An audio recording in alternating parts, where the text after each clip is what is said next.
as we always do. Big sales! Right in the middle of the week, baby. We get news. Oh, I got a little message for Gardner Johnson. Oh, first and foremost, thank you for coming here. I appreciate it. You guys could go anywhere. And most of you moaners and social media assassins, you guys are idiots. But I welcome you. Now let me put my Clark Kent glasses on so I could talk to all of you. Because big sales, most of you get afraid of them. So I'll put my Clark Kent glasses on. Note to Gardner Johnson, okay? Hey, kid, you shit on the Eagle fans and your Eagle teammates. Now you're shitting on your Lions teammates and the Lions fans. Did you ever think it was your shitty attitude? Dude, let it go. Let it go. What are you doing? This guy's a bitch. I mean, you don't get your bat and ball, you start ripping everybody. This is a you thing. Then he deleted I guess he went after the Lions fans and his teammates. He did the same shit to the Eagles and the Eagle fans. This guy doesn't have very good character. I'm convinced of it now. He has no character. He's low on character. Dude, I mean, why? What's the point? Everywhere you go, it's scorched earth. Oh, the Lion fans suck. My teammates suck. I guess you just put Eagles or Lions in there and it fits the narrative. I mean, the guy, without a doubt, what's the point?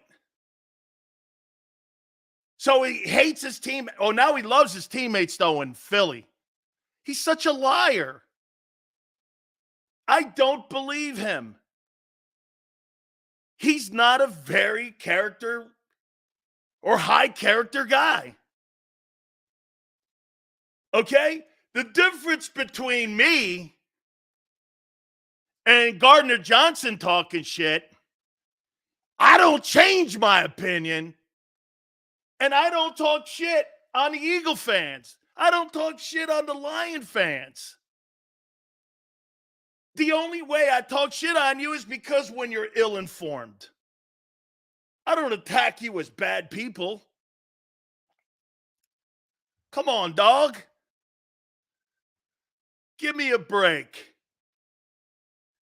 Unbelievable.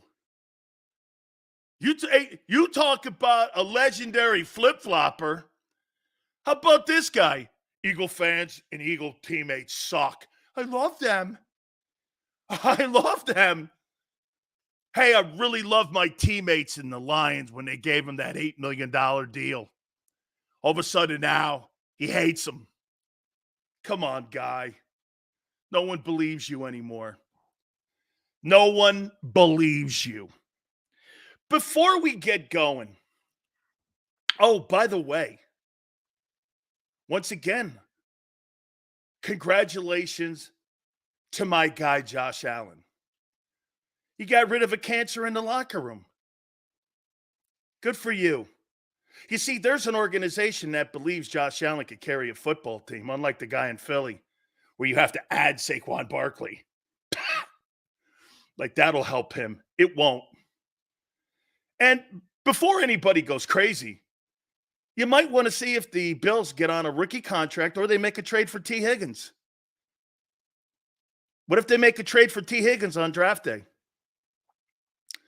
Then it was a Stefon Diggs deal. And they wanted him out because of his shitty attitude. Imagine this. They wanted him out in Minnesota because of his shitty attitude.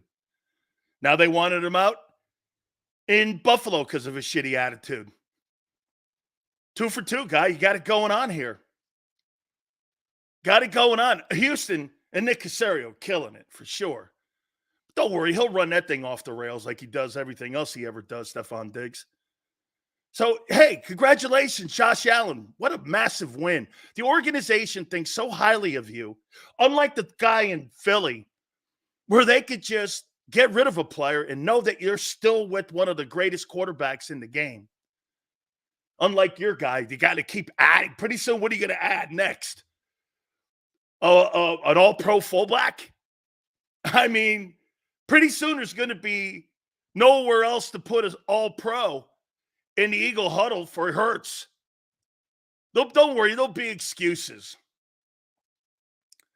There'll be excuses. See, Josh Allen doesn't need a shitload of people. Hey, by the way, correct me if I'm wrong. When they beat the piss out of the Cowboys, how many passes did they throw? 10? They ran the ball down the Cowboys' throat? How many passes did they have in that game when they beat them 31, whatever it was? 10? Josh Allen is such a superior quarterback to your boy, and it was on display today. Yes, sir. We don't need Diggs. We'll get a rookie. Put a rookie on a rookie contract. Get the same results. Diggs ain't that hot. He hasn't been the last 2 years. No biggie. Congratulations. How you doing? Absolutely, baby. Hey, by the way, Josh Allen loses to Patrick Mahomes. That guy loses to Baker Mayfield. Talk about a dynamic. Whoa. He's lost to Baker Mayfield, and he's lost to Tyrod Taylor in the last 2 weeks of the season. Tremendous. Tremendous. How you doing? By the way, oh, this is great. We got a ton of stuff to hit on.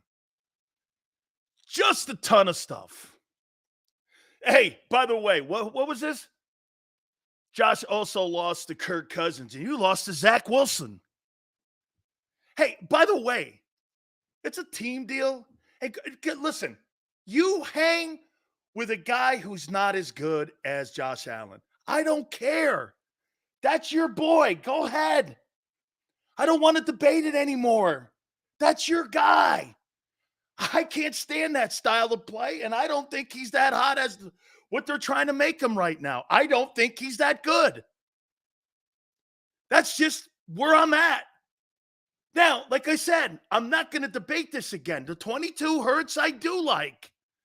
The 23 and what they want to do, I don't. He'll never be a good quarterback. Never. He's not having a bounce back year. He's not having a bounce back year. He's not. Get this one more time here. Josh Allen could lead the NFL in turnovers and still win division titles and put his team into playoffs and have a 700 win percentage. And the only thing your guy has over him is that he took his team to the Super Bowl, did Jalen Rex Grossman Hurts. He's Rex Grossman. Okay? Allen lost to Hurts with the boneheaded interception. One guy versus all that. You better win. You're paying at least $120 million with all those guys on your team. Dude, Josh Allen has nothing. I don't want to debate it again. You have superior talent on offense to Buffalo, and you've had for the last 3 years. End of story. There's no getting around it. Way to go, Josh. The organization thinks so highly of you. They're moving off of him. And by the way, the Bills wanted to get rid of him so bad, it doesn't even affect this year's draft. That's how bad they wanted him out. Okay? They wanted him out. Out. Out. Thanks, Barb. Yes, I got to give Barb the credit for that. Rex Hurts Grossman. Absolutely. Kenny Pickett season. Kenny Pickett season. All right. I got to make a note before we get into the topics to the NBA. and load management. You know what load management's code for? You don't care, I don't care. The women, Iowa and LSU generated 12.3 million people watching that thing. Kids who want to play, kids who are fighting to play, great storylines, and the NBA doesn't give a shit. You might want to take a note. Kids fighting, having fun.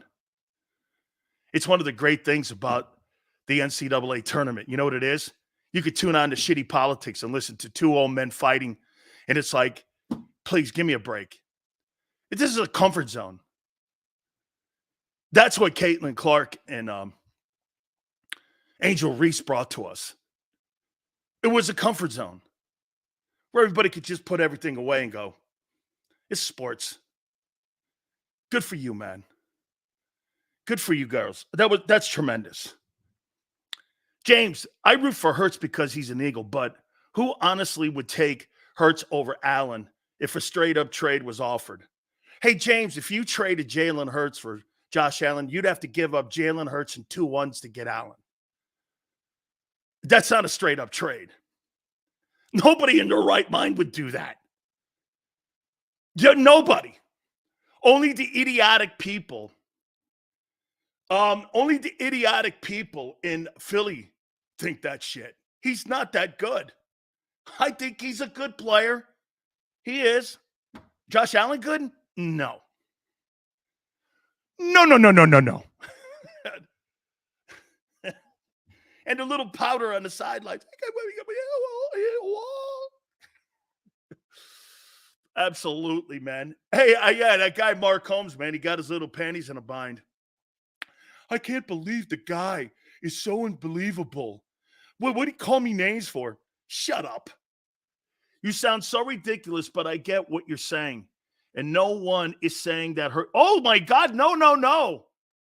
Melina, that's not true. People in here actually think Jalen Hurts is a better quarterback than that guy. He's not. He's absolutely not. Jalen Hurts has 2 1,000-yard receivers around him. A top 5 tight end. A so-called, what you call a feature back in the best O-line in football. And they lost 7 games at the end of the year, 6. Josh Allen is what the Eagles wanted Wentz to be. Amen, Q. Bang! Woo! Absolutely. Hey, Barb, Mark Holmes. I tried Wikipedia and them. Wikipedia doesn't even have a page on them. Look at Senor. Best O-line in football. You said the Eagles' O-line was trash. You find that quote where I said that. Lie. Never said it was trash. Who in their right mind with 3 Pro Bowlers on it? Never said that. Never said that. Senor made that up. Fake news. Boom. That's the kind of guy Trump goes after right there. A senor. Senor, another internet assassin. Fake news. You belong covering China. Okay. Last year, when they sucked at protecting Hurts, well, they were 3rd in blitzes. So they did struggle last year. You're welcome. You're welcome. The same guy said Swift wouldn't finish the year. Congratulations. First time in his 5-year career he finished the season. And where was he the last 6 games of the year? Nowhere to be seen. Nowhere.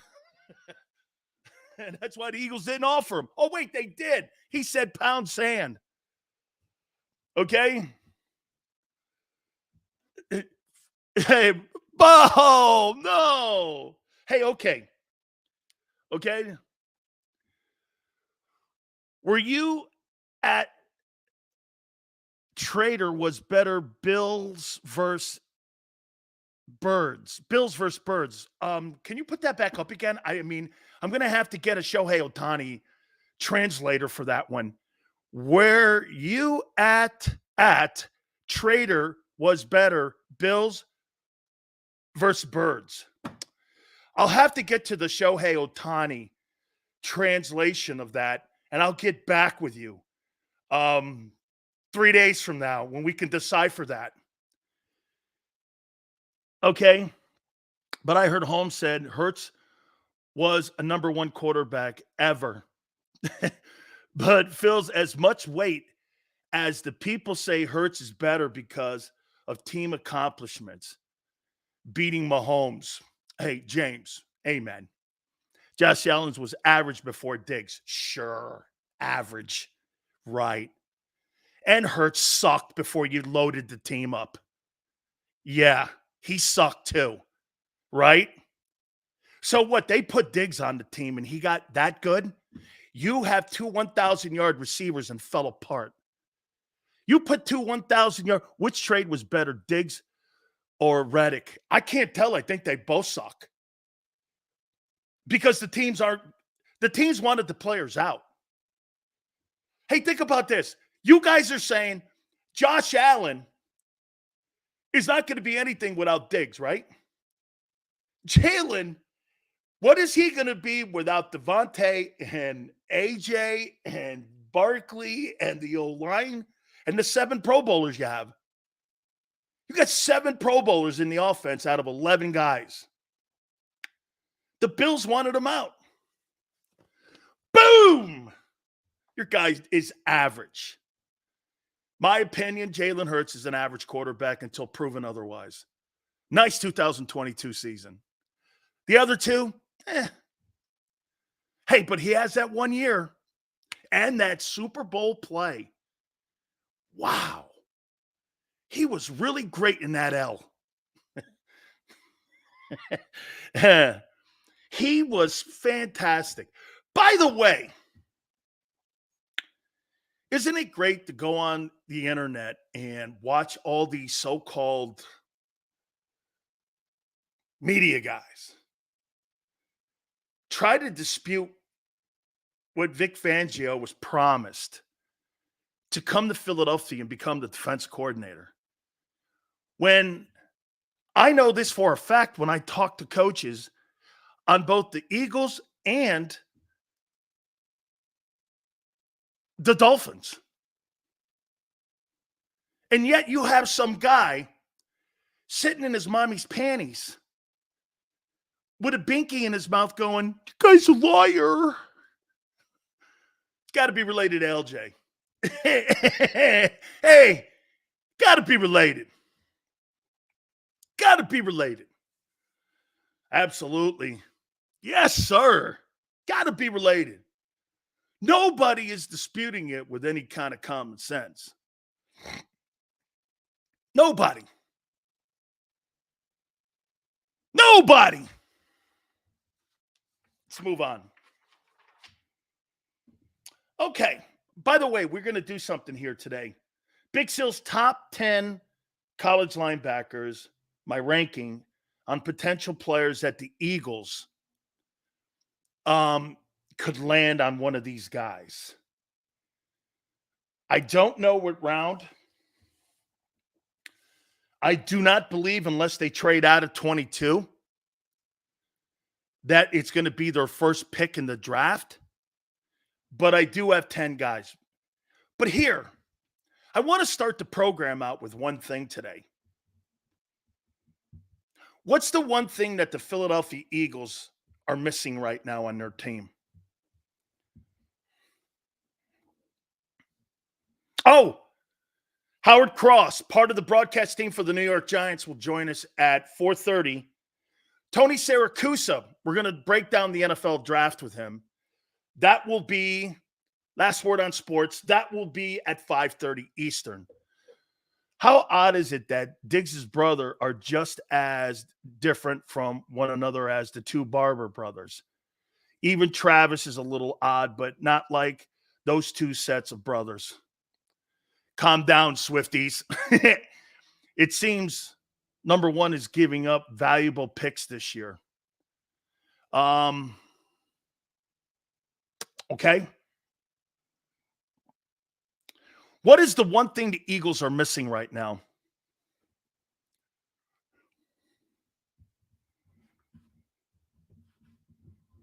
What's the one thing the Eagles are missing? Still.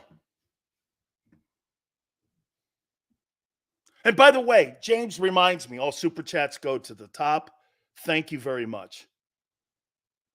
Ooh, I see one of them. I see one of them. I see one of them. It's pretty close. I see one of them.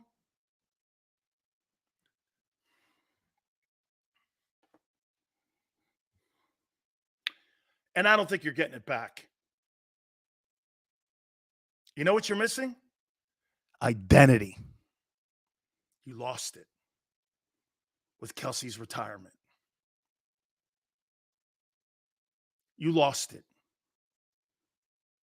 You don't have an identity. Kelsey was your identity, not Jalen Hurts. Not the powder. You lost your identity with Kelsey's retirement. And that's why you're not getting it back. The one thing the Eagles are missing, play calling, head coach. To those saying Allen was average before Diggs. Oh, okay, but he is significantly better off now. Completely, I agree. Josh Allen will be better off without Stefon Diggs. He'll be a better player because you know why? He'll do what Mahomes did. He'll spread the ball around more, not have to worry about getting it to one meathead. That's what makes Mahomes better. Unlike Hurts, where he has to get the ball to two dudes, and mostly one dude, because you're not playing championship ball. Okay? When you have to get the ball to one meathead, okay, and now you get to spread it around, that's what makes championship football work. Okay? I think it was a mistake for a young team in Houston too. Not the right player. Absolutely. You bring in a headache and you bring a meathead in. That's not what that team needs. I don't think Houston got better skill set wise, but as a meathead, not me. There's a reason Minnesota and Buffalo moved off him. He's a meathead. And they wanted out. Get this, the Bills didn't even give a shit if they got a pick for him this year and they got a 2 for him. That's how bad they wanted him out. He's a meathead. Same as A.J. Owens. These guys are meatheads. Give me the ball, give me the ball, give me the ball. No, I want to play championship football and spread it around. Josh Allen will be a better football player without him on that football team. It'll be better, and their cap will be better because they'll get more balance in the cap.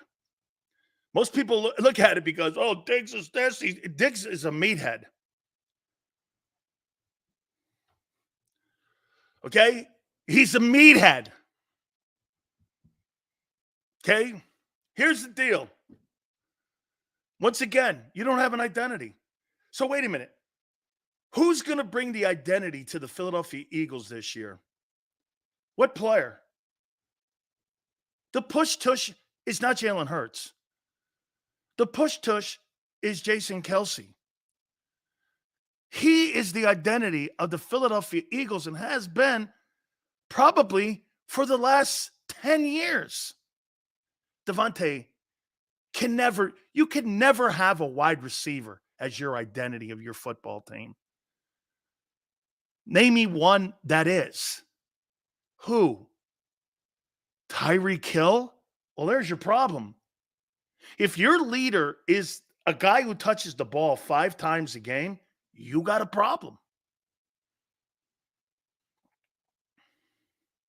And by the way, people don't realize this. Okay? People don't realize this. Okay? When Carson Wentz was with Jason Kelce, they were 26-28 on the 4th and 1 play. It didn't really matter if it was Hurts or Wentz. It was successful with him.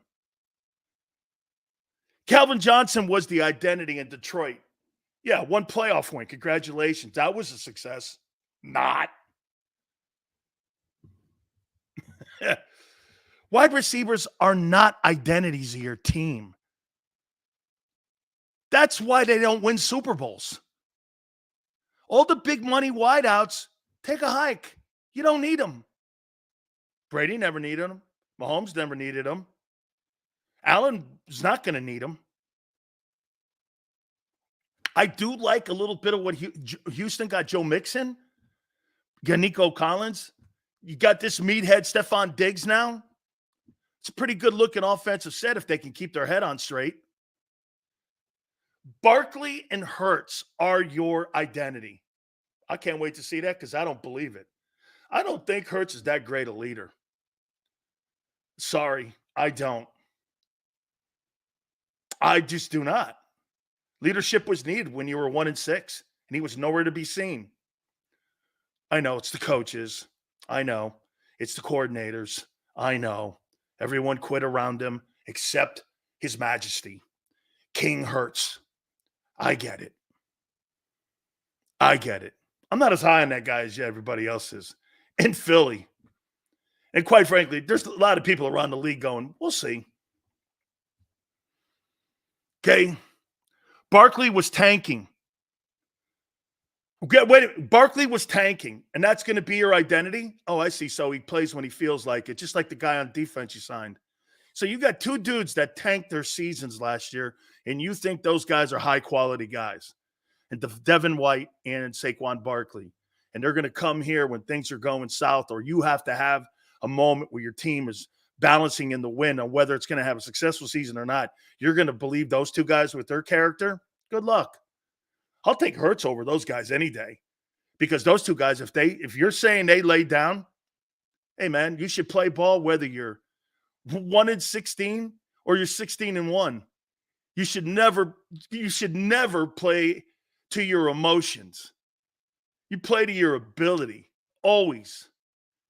Because you never want to have anybody ever say, hey, I'm just all about me. I'm all about winning. I'm going to give you everything I have. So you're telling me that Devin White and Saquon Barkley tanked their seasons last year because they got their panties in a bind because the organizations didn't give them what they wanted?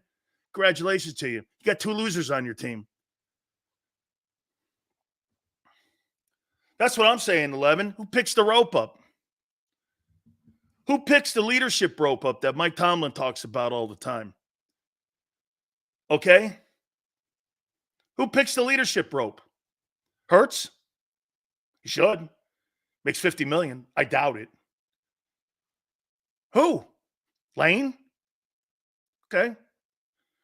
You don't have an identity right now. Okay.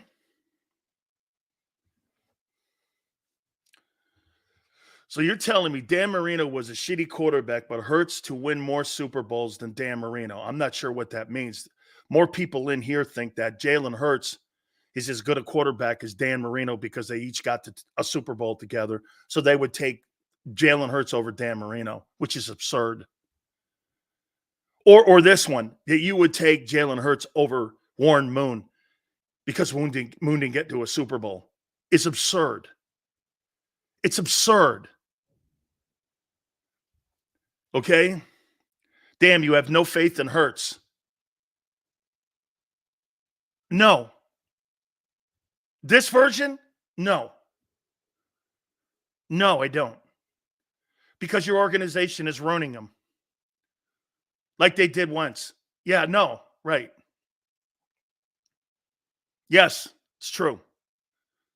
If you would have kept expanding on what you did in 22, I'd have a different take with him right now. But what you're trying to do with him, never. He'll never be what he could have been. Same thing with McNabb stopping when he stopped running. He never did more than what he could have been because there was an element of him. Let me say this to you. That guy hung 60 points one time on a Miami Hurricane team, and I said this about Donovan McNabb. I don't know if I've ever seen a quarterback that has that kind of wheels, that elusiveness, and that kind of arm, and I thought he was better than Randall. But then when he decided to stop running and he wanted to be a pocket passer, he became average. That was a decision by him, though. That wasn't really, I don't know if that was with Andy or any of those other guys, but they took an element of his game away, and he turned into an average guy after that. League caught up with him, and he was traded. The Eagles thought so little of him, they traded him inside the division in the NFC. I mean, McNabb was spectacular at Syracuse. It was spectacular. Spectacular. Okay? You paid Hurts based on 22, yet take away the offense that got him there is insane. Dual threat? Xander, put that dual threat up. Please. Please put the dual threat guy up here. That dual threat, you paid Hurts based on 22. Dude, that right there is why he'll never win. Dual threat is dead on. That's it right there. Instead of, dual threat, think of this. Instead of expanding how great he was in 22, they decided to change what they did in 22. Why? Because they're more concerned about him getting hurt than winning. Hence, the record. They had a worse year last year. All around in one of the worst finishes in Eagle history. You could make the argument that was the worst finish to an Eagle team in Eagle football history. Duel goes, it's not fair to Hurts. You see, what they want to do, Duel, is this. They want Jalen to be in that uniform for 10 plus years. I don't give a shit about that.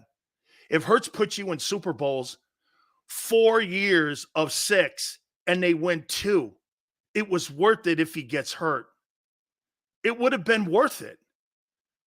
But if you put him in and he only goes to 1 Super Bowl and he remotely never gets to what he could have been, it's a failure. Let me say this to you. If Jalen Hurts has a down year this year, that $255 million contract will begin to look like a failure deal. That's right, Stevens. Hurts wasn't a leader at Bama. He wasn't the leader of that Bama team. He's never been a leader anywhere he's played. Maybe Oklahoma. Kellen Moore's good forecast of what Laurie and Howie want. Okay, you're damn right. They want him to throw the ball like Dak. Okay, that's less running of the quarterback.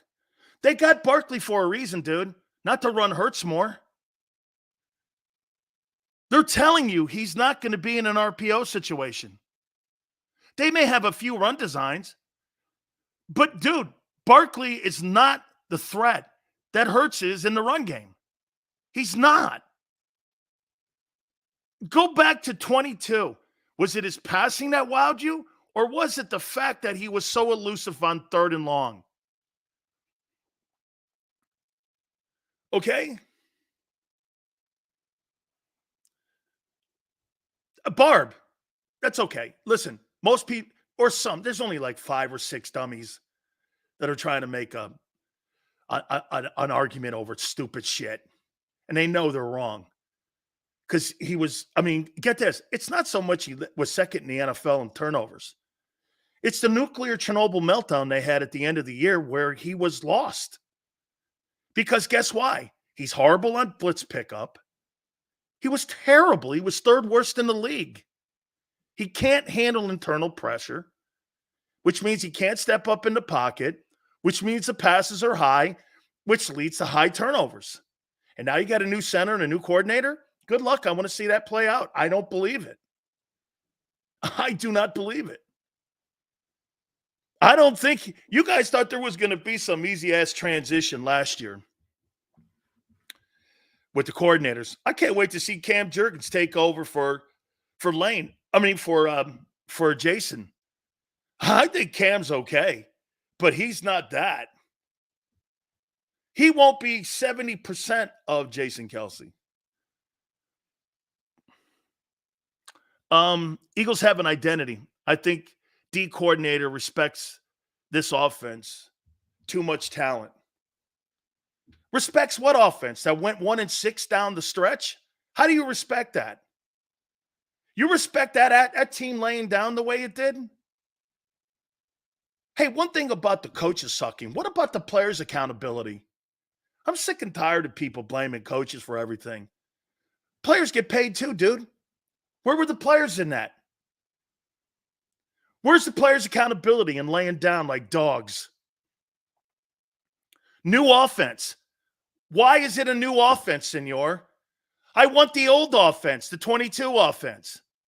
Right there, senor just makes it even more of a hammer point for me. That guy will never win again the way he did in 22. New offense? New offense? I don't want a new offense. I want the offense that had him second in the MVP voting.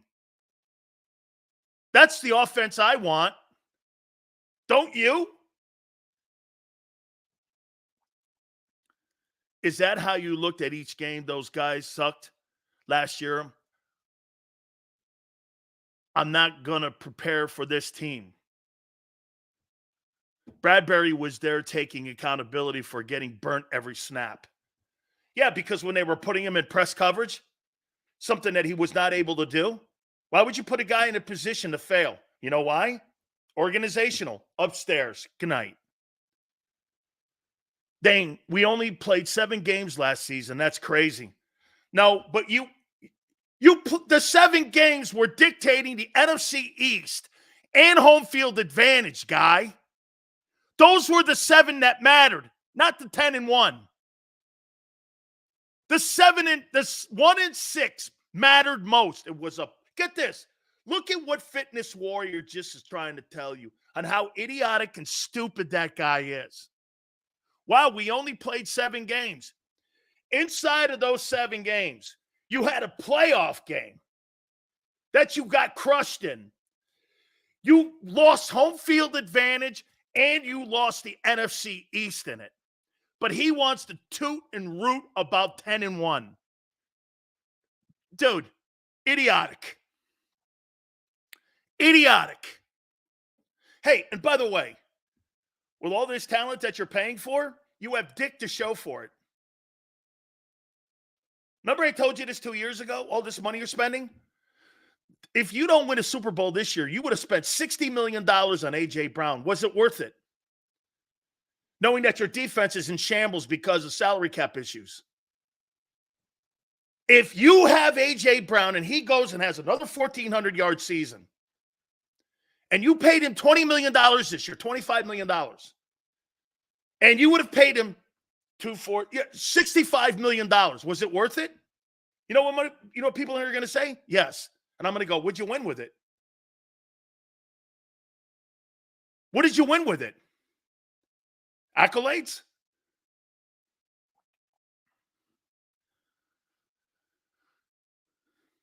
Sam, Sales, how can anyone think last year wasn't a complete embarrassment to this city? Because, get this, they don't want to admit it. You see, you got guys like AJ who think Sirianni's a better coach than Doug Peterson and won't change that narrative and would rather have Sirianni lead his football team than a guy like Doug who led you to a Super Bowl with a backup quarterback and won no matter who was in there. Let me ask you this. You think LJ's guy, Nick Sirianni, could lead Marcus Mariota to a Super Bowl win or to a Super Bowl period? Do you think he could have led him to a Super Bowl, Nick Sirianni? Do you? Do you think Nick Sirianni, if Jalen Hurts goes down, can lead Kenny Pickett to a Super Bowl? Do you? Do you believe that?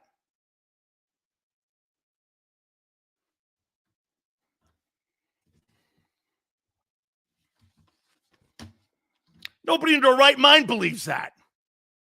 Only people who don't want to change their stupid take believes that shit. Told you before, players dictate how you cover them. I'm not a fortune teller. I talk about who you are now. That's why most of the time I don't even know what I said yesterday. All Nick does is take his team to postseasons. All Nick does is rebuild. Out of the Chip Kelly disaster, he took a team to a Super Bowl and won with a backup. He's now in Jacksonville. And people are like this. Hey, look at the finish they had. Their quarterback was banged up. They're trying to turn something around, and it's Jacksonville. The armpit of the NFL. He'll win a Super Bowl before Sirianni will, because Sirianni won't be the head coach.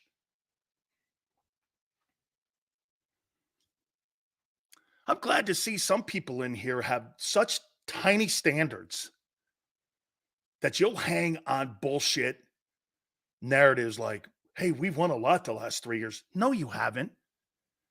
Pro football is not about how many regular season wins you have. It's about how many championship appearances and wins you have. That's the barometer. Nobody gauges LeBron James and Michael Jordan on, get this, LeBron James is the all-time leading scorer in NBA history. But almost to a man, they still say Jordan's the greatest player. Why? He ain't 4-6 in the postseason. There's a difference. You know, Mahomes was asked the question about being compared to Brady. He goes, I'm not even halfway there yet. That's a guy who sees the finish line, not the start gate. That's a guy who knows I got a long way to go for that. And I could make this argument to you. That's the greatest talent that's ever played the position. Coach Johnson says that. I've never seen a guy play the position like Patrick Mahomes. He's the greatest athlete ever to play the position. It's insane.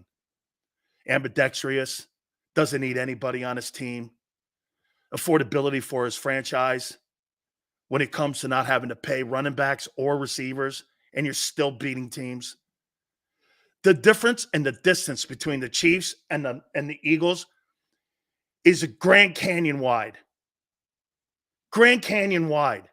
You've got to spend and overspend money just to compete with them, and they don't. They don't. They don't have to spend the money. And that's what Buffalo's gambling on. That is totally what Buffalo's gambling on. Hey, by the way, you don't know if they don't go and trade for T. Higgins, like I said. Or they want to get on a rookie contract. I think one of the great things now with these rookie wide receivers that are coming into the draft, there's a bunch of good ones.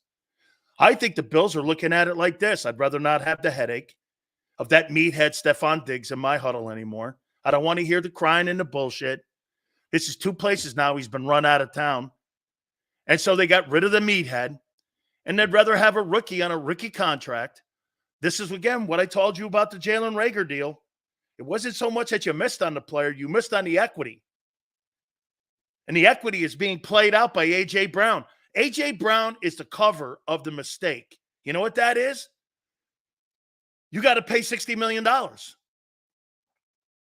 a $60 million mistake that you made, and he was the best player at his position in the league.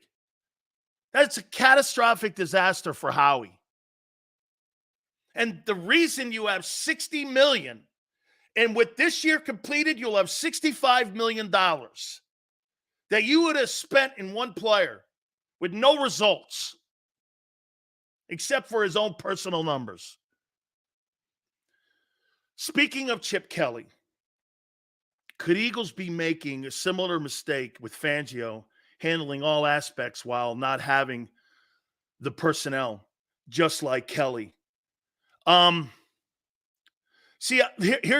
James, here's the only difference that I would say is that Vic's been in the NFL game a lot longer than Chip was ever. And I don't think Chip understood the NFL talent, whereas Vic's been in the game a long time. I think he understands prototype, and that's what he's looking for, is more prototype. Will you challenge Mark Holmes to a debate? I'll treat him like Trump treats those other Republicans. Why would I do that when I'm so far ahead? I have no interest in shit like that. Give me somebody I know. No, thank you. I don't debate people who are trending at 1%. No, thank you. Sills, Buffalo needs a number one wide receiver after trading Diggs. How good would AJ look on the field with Allen? I think Allen's going to be a better player without Stefon Diggs. AJ and a 120 and 28 and number 60, how he might screw up the picks. That to me is the big issue. Okay? That to me is the bigger issue. Eagles have to win with ball control on turnovers. Do you think we still see A.J. Brown traded for a top cornerback or a trade up? I don't. I don't. Okay? I mean, my God almighty. Jalen Hurts has every single thing handed to him right now. If that guy can't win the Super Bowl this year with that offense, he should be fired. There's not a quarterback in the NFL outside of Brock Purdy. But the only difference is Brock Purdy's not making $55 million. The organization as a whole failed last year, Sills. The reason the fans blame the coaches is because it's the easy way out. Of course. Can't blame the players. That's why I tell you all the time when you're talking about hitting instructors or batting coaches for baseball players. Guy goes for an 0 for 17 slump. It's the hitting coach? How about the guy that's at the plate in the box? What about him? Where's his accountability? How about the 1-7? Oh, I love my coach so much, but you quit for him. Oh, I see. You're double talking. You're absolutely double talking. Okay? Josh Allen won't miss Diggs. Nobody will. You know why? They've proven that they beat the shit out of teams without Diggs. Diggs had no catches in that Cowboy game. None. I don't even – would the Diggs play in that game? I'd be curious. Hey, somebody, do me a favor. Somebody put up Stefon Diggs' numbers in that hey, do me a favor too. I'd like to know. I forget. Put the numbers up in the Eagle game and put the numbers up in the Cowboy game that the Bills played this year. I'd be curious to see what Diggs did in both games. He may have had a good game against the Eagles. I don't remember that. Put the numbers up. I'd like to see what he did in those games. I would. Okay? Dude, but all I remember in that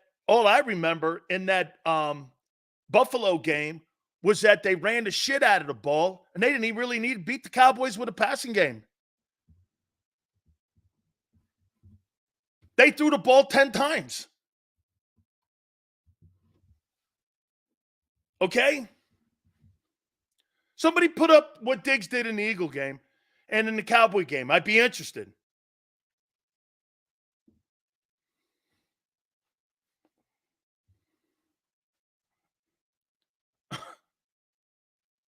So get this. So Josh Allen had one of his best years with Stefon Diggs. A.J. Brown had one of his best years. His best year, he had a career year. And yet you sucked. And Hurts melted down at the end of the year. What's he get you? What's it get you? Cowboys, he had 4 catches for 48 yards. What did he have in the thank you, CJ. CJ, what did he have in the 6 catches, 74 yards in the Eagle game? And Josh Allen had 500 yards in total offense. Yeah. Hey, wait a minute. Josh Allen had 500 yards in total offense in that Eagle game, and he had 74 of it. Yeah, okay.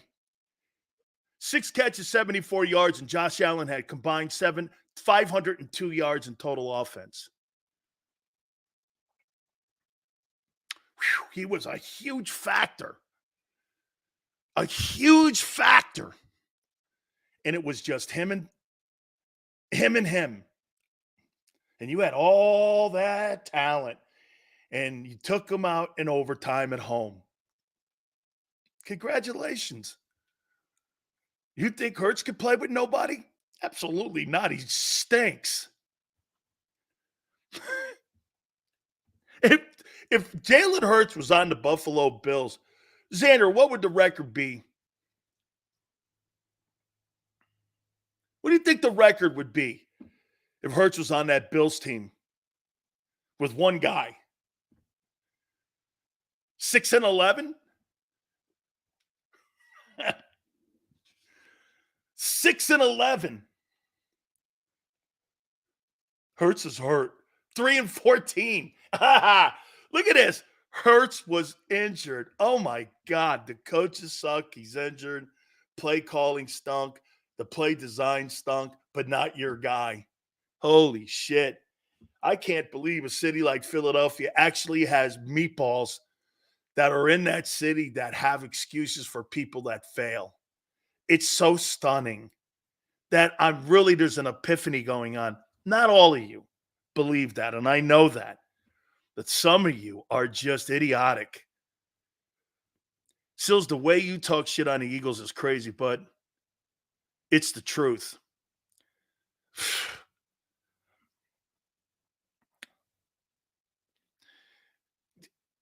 You put it that way, it sucks.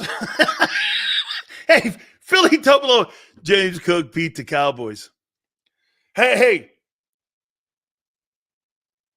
You put Philly 007. You put it that way, it sucks. It does, man. Joe Brady would use Jalen Hurts the right way. Sure he would. What way would be that?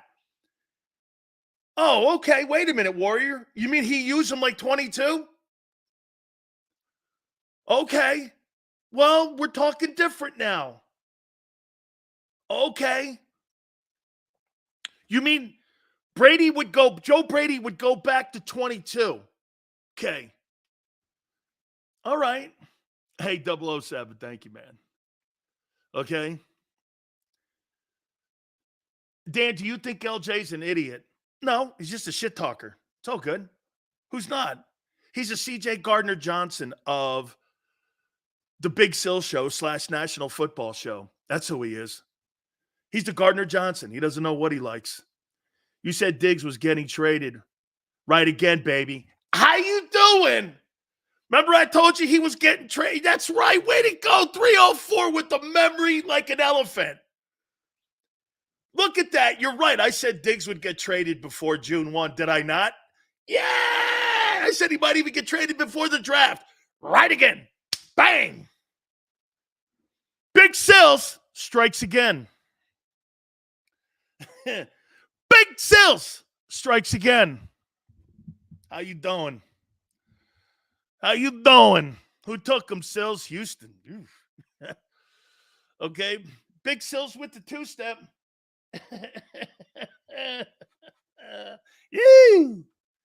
How you doing? You got it, man. I told you they'd get rid of that guy. They weren't going to keep that dude on the team. I told you they weren't keeping him on the team. Flexing. Remember I told you? Nick Casario's killing it down in Houston. He's changed the culture around. Hey, Barb. Big Sills. Big Sills. Big Sills. Come on. Oh, geez, the gun's looking big, too. Big Sills. Look at that gun, man. Holy cow. Whoa.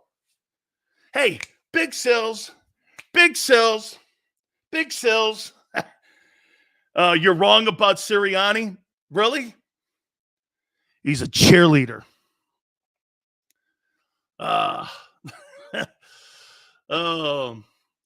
He just took Diggs. That's a big culture move. Yeah, well, I don't think that's gonna. That's not. I don't like the move. I think he's the wrong player, like Xander said, for that team. Wait. So Sil said Burrow getting traded before the 2025 season? Don't start making shit up, young man. I said he may be hurt. NFC East prediction. I don't know yet. I got to see the draft.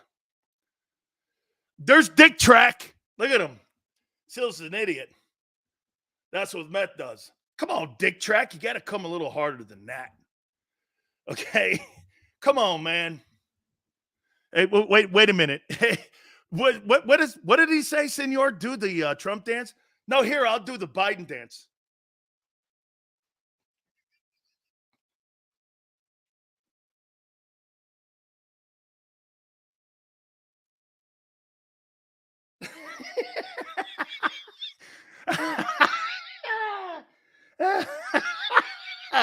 Here's the Biden dance.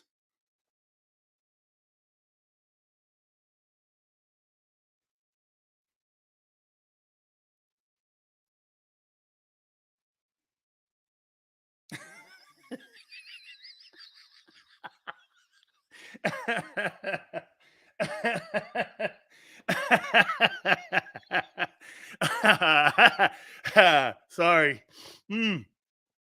Hey, thank you for sports. Oh, man. For the last 3 years, every quarterback, good or bad, is kicking ass against the Eagles. Of course they are. Josh Allen was nothing before Diggs. Yeah. And Jalen Hurts was nothing before AJ, Devontae, Lane, Jason Kelsey, Landon Dickerson, Jordan Mailata, Dallas Goedert. He was nothing before them guys. Hey,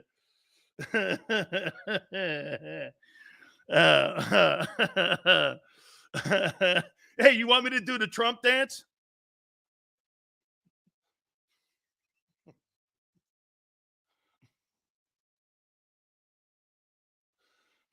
China.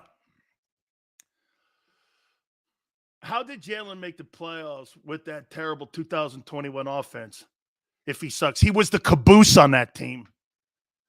He got beat by Brady and a great Super Bowl defense. He was the caboose on that team. Guy threw for what, 3,400 yards and 22 touchdowns? Shit, man. Who is he? J.J. McCarthy? J.J. McCarthy? Look at her. Look at her down there. Look at her. Great family. Great ass. I mean, great. Hey, great assets, I meant. I meant to say great assets, not great ass. Don't hold me to that, but don't put it out there.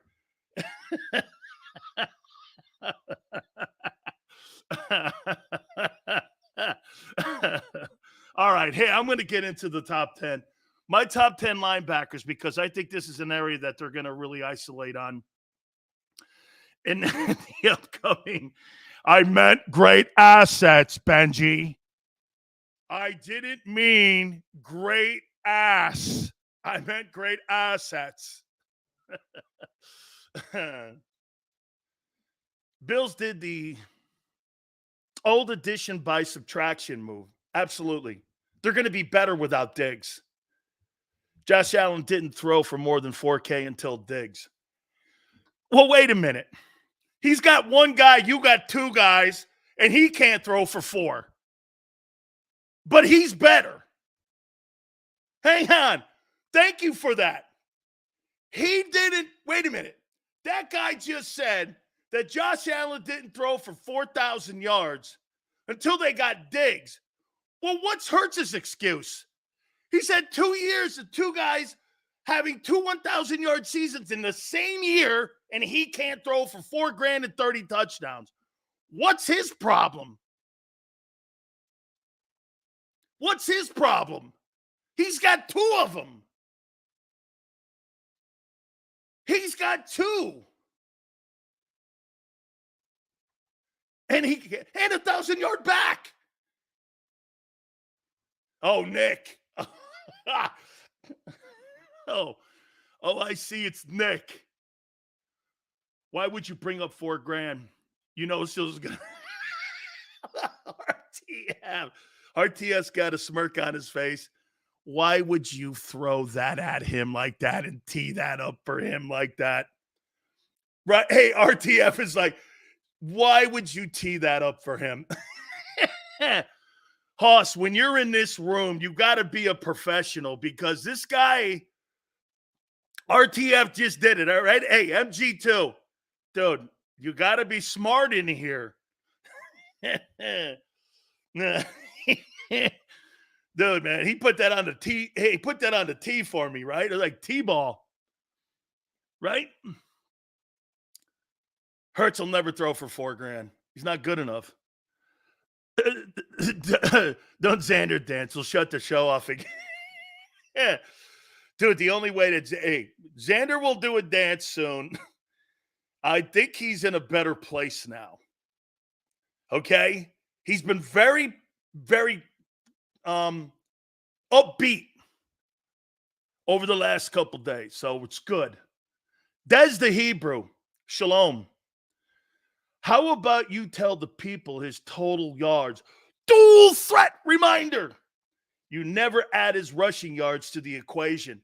Hey, Des, the Hebrew, it would also be nice if you reminded the Eagles of those numbers. I happen to agree with you. I happen to agree. Why are the Eagles forgetting that?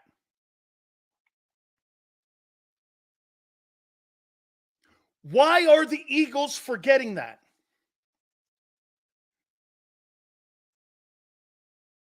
Hey, Washington, Jalen will throw for 4,000 yards if you put the RPO back in. He will. He does this. He got two 1,000-yard receivers, and he can't throw for 30 touchdowns, and he's nowhere near it. Jalen has never even gotten close to 30 touchdowns. How is that possible with two players that have gone? One guy's almost got $3,000. The other guy's got, get this, you got two receivers in the last 2 years that have totaled 5,000 receiving yards. And get this, Jalen Hurts hasn't thrown for $4,000 yet or 30 touchdowns. How's that possible?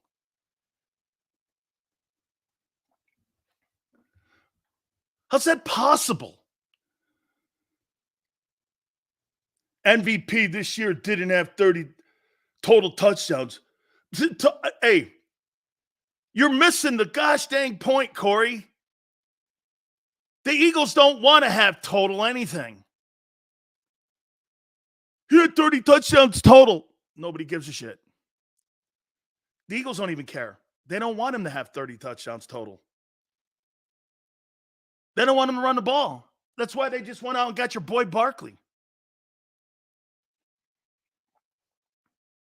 Dude, the way I feel right now about your guy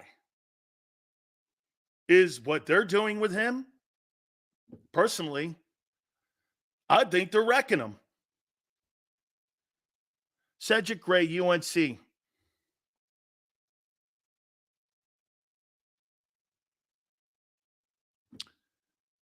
James, it's a great reminder. He's got alignment issues, but strong zone cover. His DC was Gene Chizik, who I know from his time at Auburn was always a strong DC dating back to San Francisco. Plus, Gary played Tampa too. We're going to do that next, James. James, thank you, by the way, for that. That's really cool. We are going to look at my top 10 linebackers that are going to be in the draft, and maybe one of these guys could land in Philadelphia. So we will look at these guys. Hit the like button. Don't forget, Howard Cross, part of the New York Giants broadcast team, former Giant himself. He's going to join us at 4:30 Eastern. Tony Sakusa, last word in college sports, will be with us at 5:30. We're going to break down the NFL draft. I think these quarterbacks. By the way, I'm going to show you something about the quarterbacks that have been drafted. And I'm going to show you how difficult it is to try to find one of these guys. It's crazy. Hit the like button. Keep it here, National Football Show.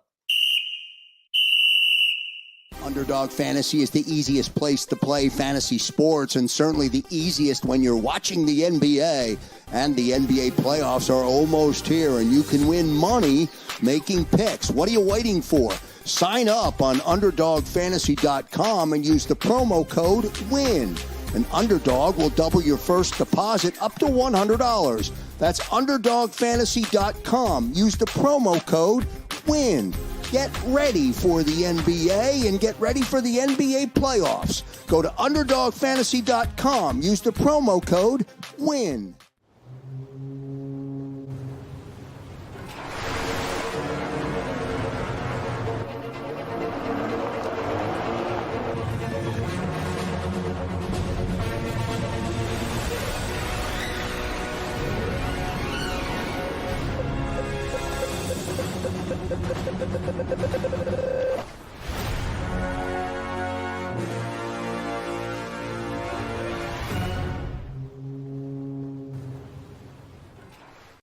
Philadelphia fans. We're cut from a different cloth. Born into a brotherhood and bonded to our team for life. We believe anything is possible because we've witnessed the impossible.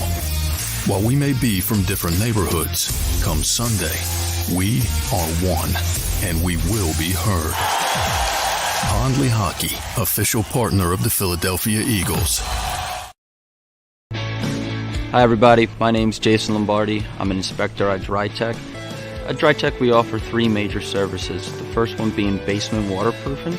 The second service we offer is foundation and structural repairs. And then the third service that we offer is mold remediation. If you feel you are having a waterproofing issue, give DryTech a call or check us out online.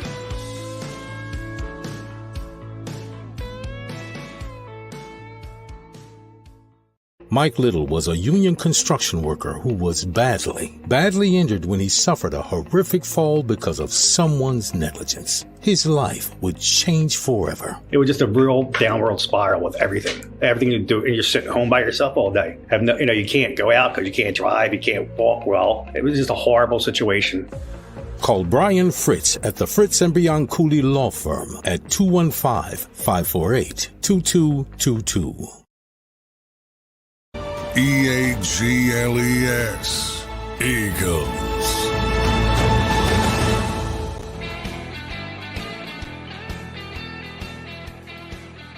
Big Sales National Football Show. Xander, is this my 3-year anniversary? Did I start at JAKIB on April 3rd? Or was it like the draft? April 20. Yeah, it was around the draft. I thought it was like draft week. Yeah. I think it'll be 3 years. Draft week. Yes, sir. 3-year anniversary of hating Jalen Hurts. I wouldn't say hating. Wrong investment. Yeah. It's pretty good. Here would be, if I was in the stock market, would I sell Jalen Hurts stock? Yeah. It's a decent stock. It'll get you some dividends. Probably go up twofold. It had a really big jump, but then it came back down to earth a little bit. See, your stock went like this. Your stock climbed a little bit. The first year it was put on the counter. Then it went up like True Social, and now it's come down a little bit because people realize that some of the debt that you have to give around it and spend the money around it, and you have to have more infrastructure around that company, better infrastructure, because if you don't, the stock won't succeed. That's kind of how I would look at Jalen Hurts if he was a stock on the open market right now. If I was a broker still, that, you need massive infrastructure for it to work. Okay. I was away from my phone banging your mom. My mom's dead, dude. Rocksteady. Yeah, he's not strong enough to do the sheetrock. Maybe he could pick up lunch and pick up supplies from Supply Place. Who the F is picking a Miami guy to be their stockbroker? I guess Bam ain't much. Right. Hey. Right, man. Hey, well, I did work on Wall Street for Bear Stearns. Oops. The company's not around any longer. Oops. The company's not around. Ace Greenberg. That was Trump's dude. I worked for Ace Greenberg. Can you believe that? Sills, what would you have done at quarterback after Wentz? I wouldn't have signed Jalen Hurts to a contract after one season. Okay? Sills, Hurts not a poor investment if you play his strength. Ooh. Yes. LJ, I'm kidding. My mom is dead, though, but I know. It's all good, brother. You know that. It's all good. I know you wouldn't. I wouldn't. Hey, you and me. Hey, LJ, we don't have very many guardrails, but we have a few. Hey, LJ, you and me have a few guardrails. There are very few. There's one or two or three, but I know, brother. Yeah. It's all good, man. All good. You know, man. Hey, how about this, man? That Caitlin Clark and Angel Reese had a higher rating than Thursday night Amazon games, who had a 11.7. They had 12.3. Okay? They had 12.3. Good for them. Seals would have kept Foles, so he never would have drafted Hurts. I would never have dealt Nick Foles. I never would have dealt him. I would have sent Wentz packing. As a matter of fact, if I was also in San Diego, I would have sent Phillip Rivers packing, and I would have kept Breeze. And I would have kept Marty and fired A.J. Smith, the general manager. I've said that publicly at the time. I would never have gotten rid of Breeze or put Breeze in that final game. And if Breeze had stayed in San Diego still may be in San Diego with a new stadium because they had won a Super Bowl. So I honestly thought the Eagles would be contending for a Super Bowl last year. Well, they kind of were. Does anybody know how they fell apart like that last year? Alex, I think it was just a collection of so many things. Okay? Crowley's like, hey, Crowley, wait a minute. Crowley goes, the chat is going off. Crowley, is it like any other day? Hey, you know what, too? One thing that LJ and I know, and everybody else in here, can't do this shit on radio.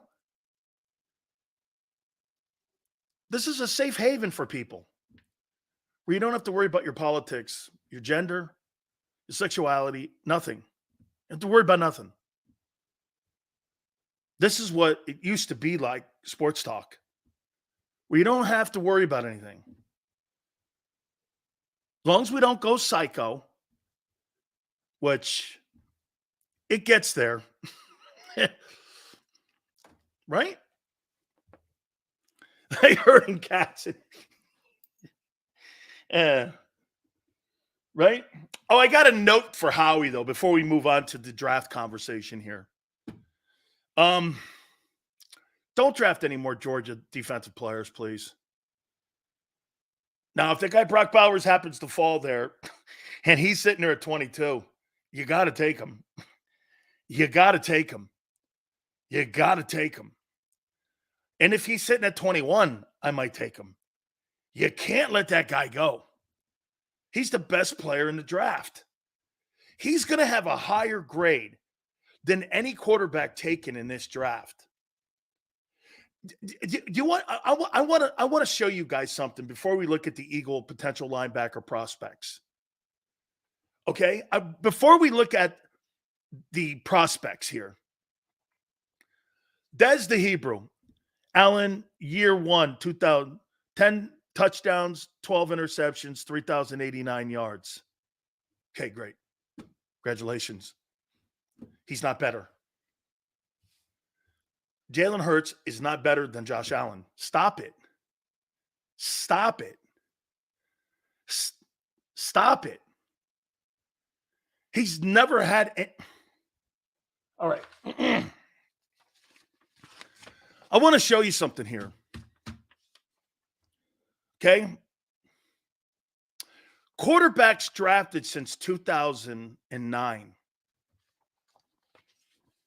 Listen to this number. Look at the work we did here. I'm going to show you something here.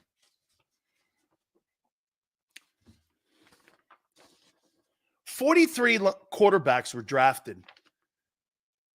And I didn't do the 23 season because I don't think it's fair, or the 22 and 23 season. I don't think it's fair yet. Okay? Some would say Stroud. Well, let's see him do it again. All right? From 2009 to 2021, 43 quarterbacks were drafted in the first round. Do you know how many of those were bust?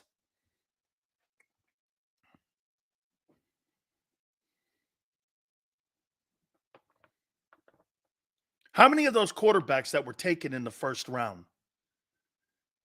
Since 2009, of the 43 that were taken, how many were bust?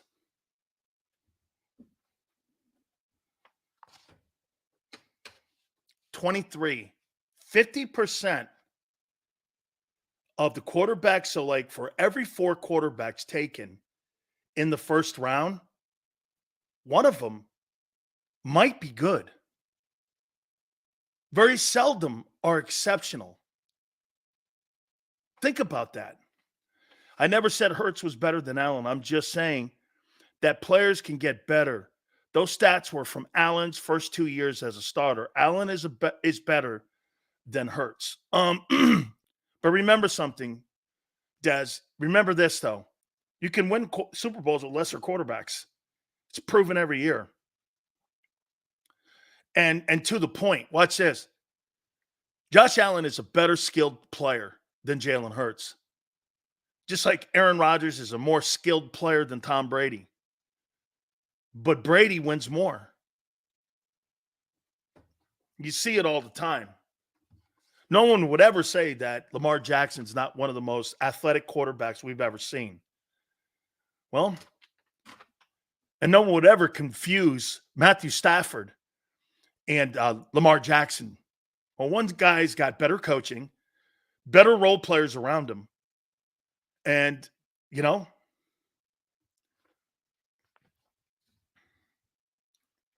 so again, I want to show you something here. 2009, Stafford, awesome. Mark Sanchez, see? Josh Freeman, Bucks, bust. So you had one good player, Stafford, of the 3. 2010, Bradford and Tebow, 2 duds. So in the first 2 years that we're even doing this, of the 5 quarterbacks, one guy was good. 2011, Cam Newton, MVP. Heck of a player. Jake Locker, stunk. Blaine Gabbert, stunk. Christian Ponder, stunk. You drafted 4 guys in that first round that year. One guy was a star. 2012, Andrew Luck, Grand Slam. RG3, bust. Ryan Tannehill, okay. Brandon Weeden, bust. 2013, EJ Manuel, bust. 2014, Blake Bortles, bust. Johnny Manziel, bust. Teddy Bridgewater, bust.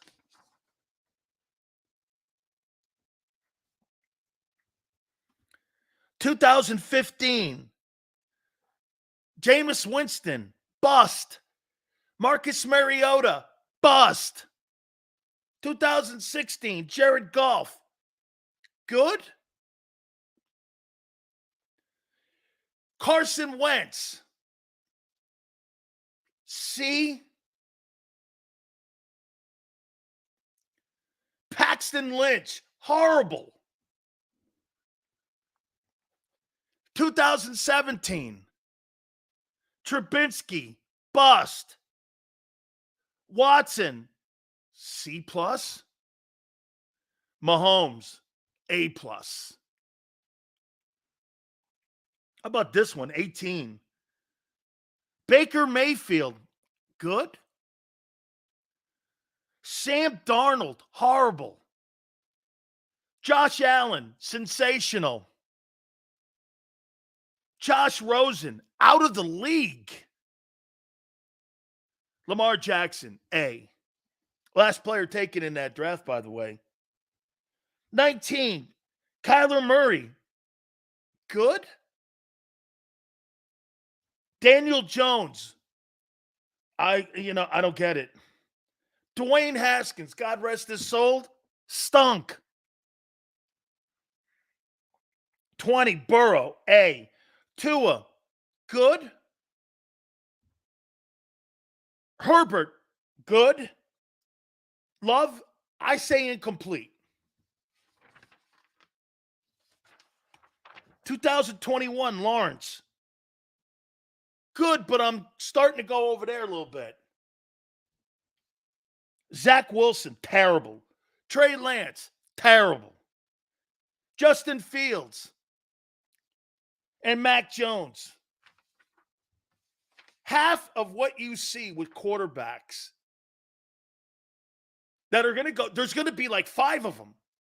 So in theory, there's only going to be one guy who's going to be good. Why would you draft that? Knowing your odds are nowhere to be seen. 43 quarterbacks since 2009 to 2021 were drafted, and half of them were bust. And you only had how many A's? 1, 2, 3, 4, 5, 6, 7. You had 7 A's out of 43 in 13 years. The chances of you drafting a quarterback in the first round, why not wait to the second or third?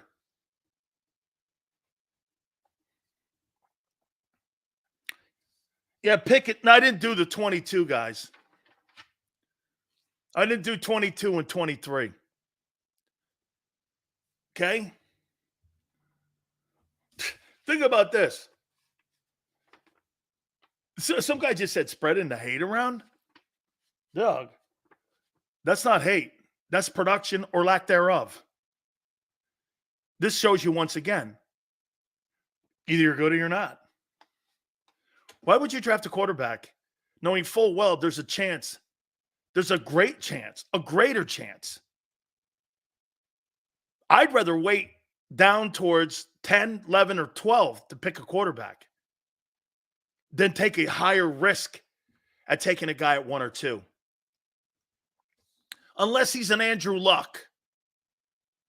Who thought that Lamar Jackson at 32, that was the final gift Ozzie Newsome gave the Ravens?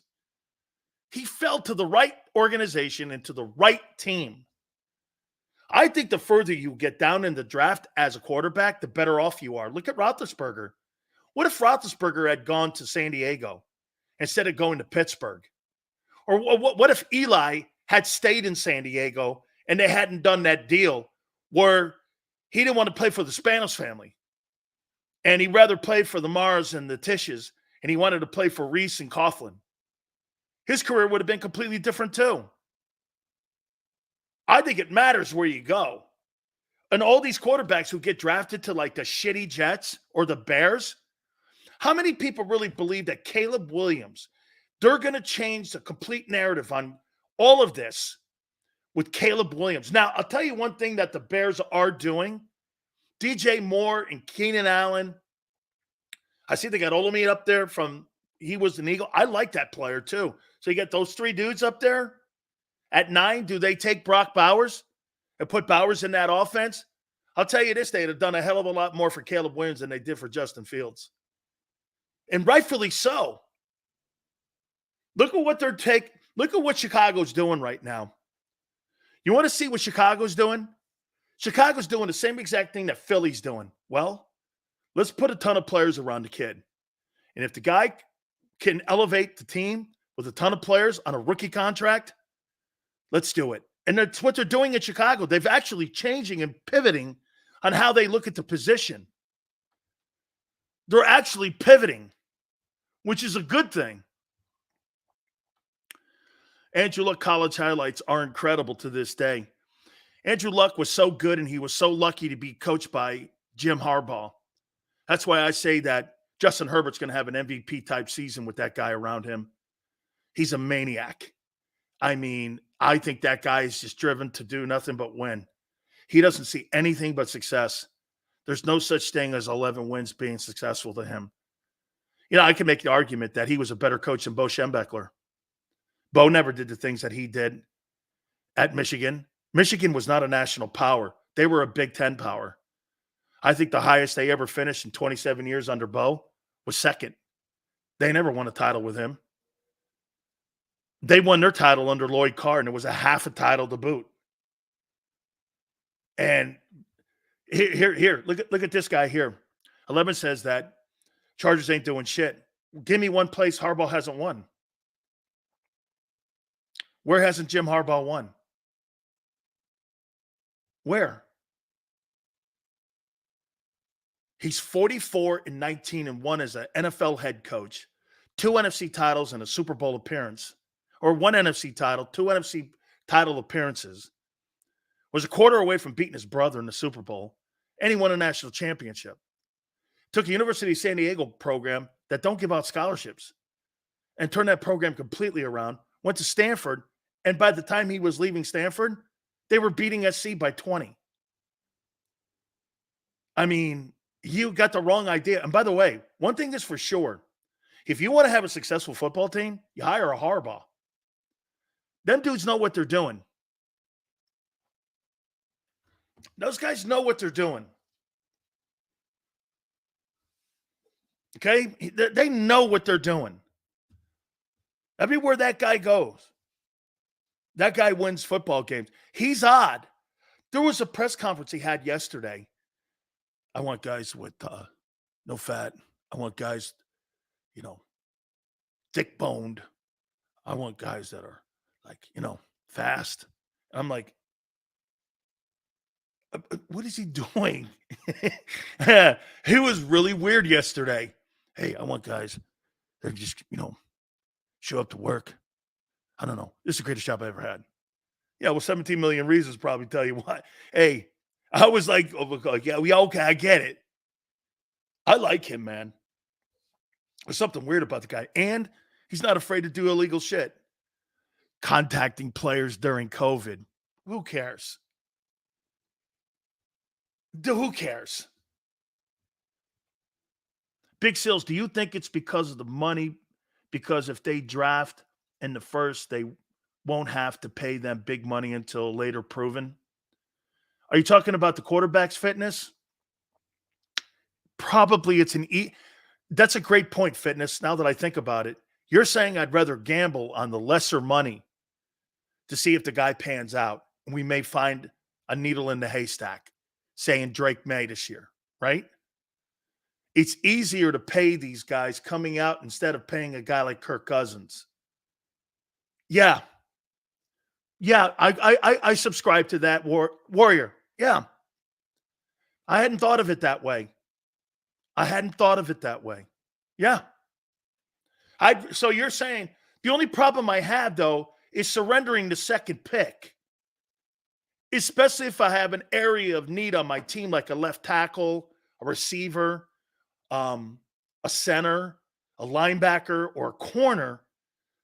And when you go with the second pick and you take Drake May, Warrior, that's a really great way of looking at it.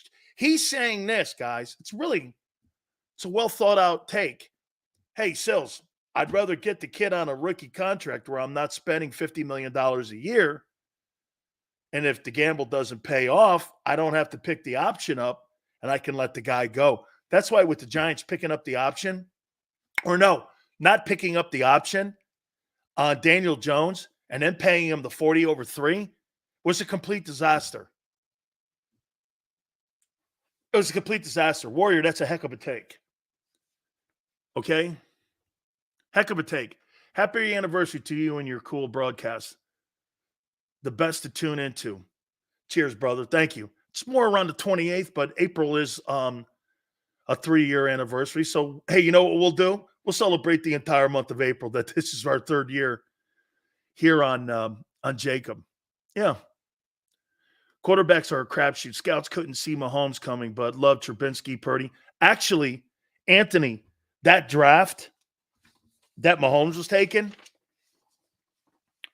let's not forget, Trubisky and Watson were the guys taken ahead of him. Mahomes was the third quarterback in that 17 draft. It was Mitchell Trubisky and Deshaun Watson that were taken ahead of him. Think of that. Okay, the Texans and the Bears could have had Mahomes.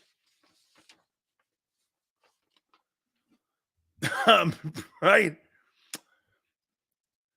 Hey, Dan, can you tell some guys in here to stop mentioning my name? I'm not saying the last one. 20 turnovers, Jeff, is unacceptable regardless of circumstances. Big WIP guy, have been breaking away more to watch your show. Keep it up. Corey, that means a lot. Thank you very much. I'll say this to you, man. WIP is a legendary sports talk station. There's only a few of them. Where I worked at WDAE in Tampa, IP, Fan, The Ticket in Dallas. There's one in Seattle.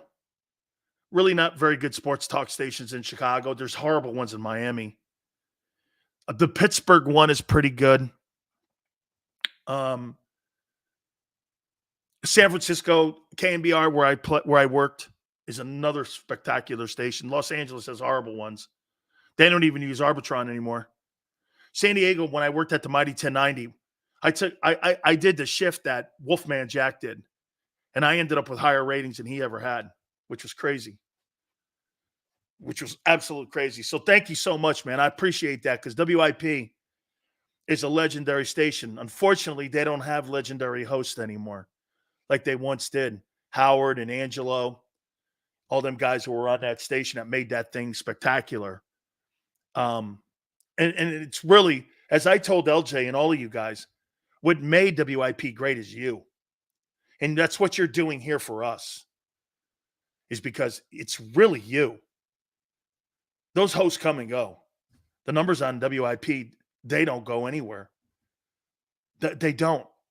Because everyone has a passion for talking sports, whether you're Republican or Democrat. You know, like I said to you the other day about that game that had 12.3 million people.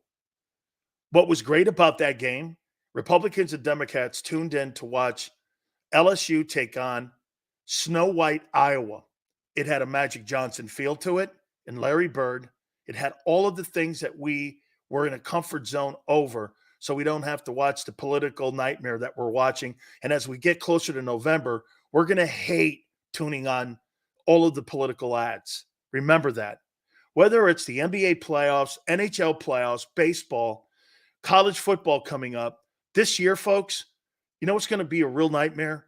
Is talking to your family members, talking to people, watching the commercial ads, watching all these storylines.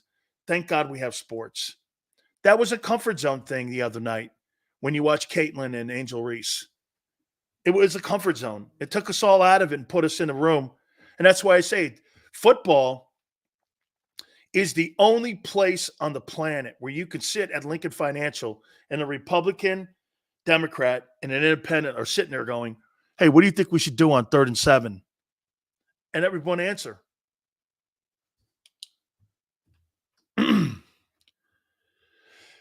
Kevin? Wow. You should Google that. Those girls balled out. They did, LJ. Hey, Kevin, you want to hear something? And I'll only bring this up on Justin Pulowski. That's the guy who ran my social media account at WDAE. That's the guy who ran my social media account with all those horrible things that were on it. He ran all of the WDAE social media accounts. Now Google him. And I got heat for it. People still bring the shit up, that stuff on my Twitter page that I never wrote. And if you go to them now, they're all fake accounts. It's crazy. It's absolutely crazy. Denny, how you doing? Sills, he's swimming with the fishes now. He should be. Thank God for Xander. Yo, I would just build my team up in every key position and draft a quarterback every 5 years. If I'm a Super Bowl ready team, everywhere else, eventually I would get something decent. Can I tell you this, Darius? I think you should draft a quarterback in every draft, but not high. Maybe sometimes when you need them, high or low. You know what I'm saying? Like, draft a guy in the 5th round. Use one of your 5th round picks. Draft a quarterback. How do you know you don't land on Brady? How do you know, right? Look at Tony Romo. How many, I know a lot of Eagle fans in here hate Tony Romo. Tony Romo was an absolutely unbelievable player in the NFL. You know why? He was undrafted. They didn't spend any money on him, the Cowboys. He was undrafted. You spent no draft equity on him, and he broke every Cowboy record there was. You may go like this. Well, he wasn't very good in the playoffs. What expectations did you have on Tony Romo? That he was going to be a Super Bowl championship team or a quarterback? He was going to be John Elway? He exceeded and over-exceeded expectations. You over-exceeded. Okay? Over-exceeded. You didn't draft him. You didn't pay him money to the end. He was totally worth every cent they paid him. Worth every cent. 215, I love Tony. He always choked when it mattered most. Because his expectations were never going to be where he was going to be a Super Bowl guy. I just got 2 alerts talking about the Eagles giving up 2 second-rounders this year and a second next year. They're the equivalent of the 13th pick. Yes or no?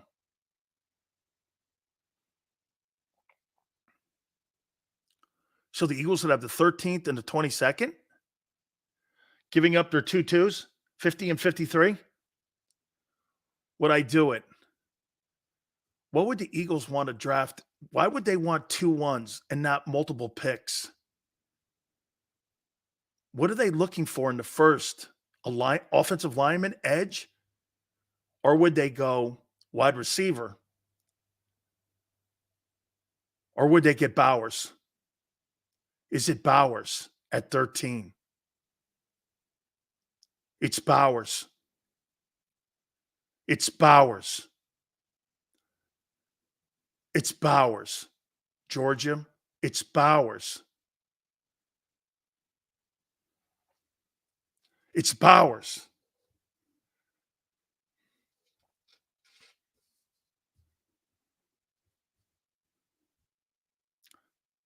For certain, would you do it? Oh.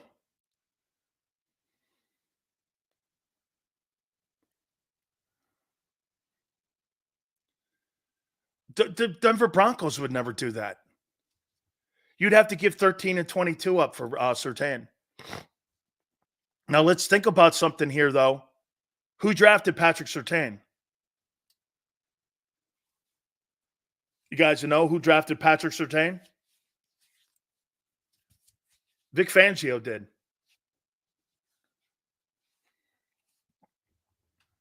Vic drafted him. So you'd have to give 13 and 22 up. 13 and 22. You know what, though, man? I got to tell you this. Would you? What did Snead get? What did Snead? What was the trade for Snead? A 2 and a 5? Maybe you'd only have to give a 2 and a 4.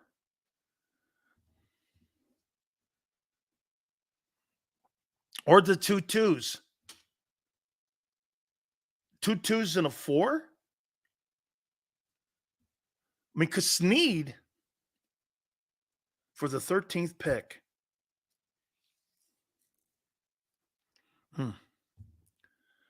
5th and a 7th. That's what they got. Sills, trading for an elite cornerback rarely works out for their new team. Seen it happen many times before. He's right. He's talking about like a Nnamdi Asamoah kind of stuff. Very rare. But here's the one thing, though, LJ. He's played in the Vic system. And you're right, Justin. They need picks. And that's right. Xander's like, that's how we got Slay. Those three second round picks are equivalent to 13. To the 13th, Furman says.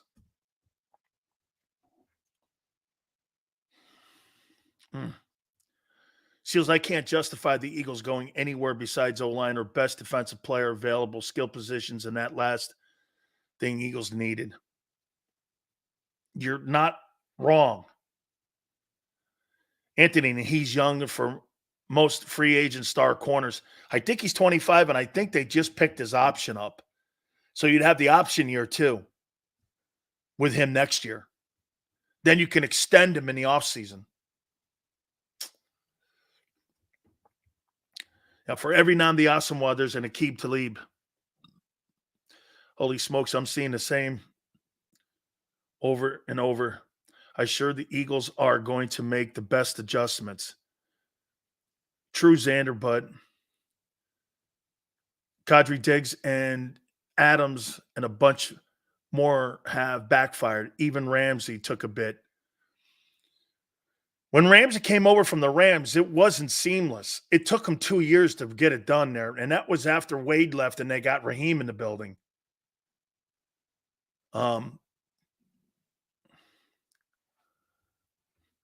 Seals, we need to draft players that can tackle. You know what? I got to get to this here. Bills falling apart. I think the Bills got better. And Chris is right. Bills falling apart. I don't believe that. I think they're getting stronger because now you can spread the ball around and you don't have to throw the ball to one meathead. It is hit or miss. Sales, backing up your quarterback take. Since 2009, only 5 first-round quarterbacks have won the Super Bowl. Rodgers, Manning, both Mannings, Stafford and Mahomes. Think about that. In the last 13 years. And of those quarterbacks that were drafted from 2009, Stafford and Mahomes are the only ones that were drafted in the last two. To make that stat even look crazier, since 2009, only 2 quarterbacks in 43 that have been drafted have won a Super Bowl. No, were drafted in the first round. That's a great stat, and that you add it that way. That makes it even more insane. Stafford won.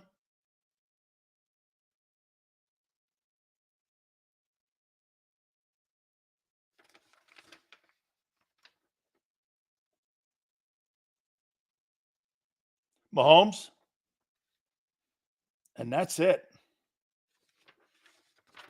One quarterback out of 43, two quarterbacks since 2009 out of 43 first rounders have won a Super Bowl. 2. Whew. Man, that's not very good odds. And to go to Warriors' point, I mean, maybe you take the gamble anyway because it's cheaper money. Can the Eagles package Reddick's pick this year? Good question. Philly Gloria. I don't know how that works with a pick that's so far out like that, 3 drafts from now. If you could, I think you probably could. Could you trade that 26 pick and package it up and go, you get the third? I think you would have to have a combination of picks. A pick this year and maybe the 26th, 2026 pick. I don't, you know what? I have to look that up. LJ says not this year. Or excuse me, I'm awake or you says not this year. I'm going to have to look that up though. I agree. I believe you. I had no clue Diggs got traded. The Texans are going to be, well, we'll see, Mac. I think that Stefon Diggs being traded again. Okay, and that's right, brother, and it's a conditional pick too. I don't know. I got to look that up. Who wants a 2026 maybe second-round pick? Maybe the Panthers or another real bad team. Niner all day. Who's Mark Holmes? Who is that? Why the hell would you do that when I can convert to a 2-round pick, to a second-round pick, says Prince. Diggs had to go. He was a malcontent, absolutely, and too expensive. Hey, Barb, worst thing you can be is too expensive and an asshole. Hey, thank you. Hey, Niner all day. I don't know who he is till he texts me or he DM'd me. Thanks. You know what he said to me? Thanks for talking shit to me. How many people would, hey, do I have that? Surely I have to have that.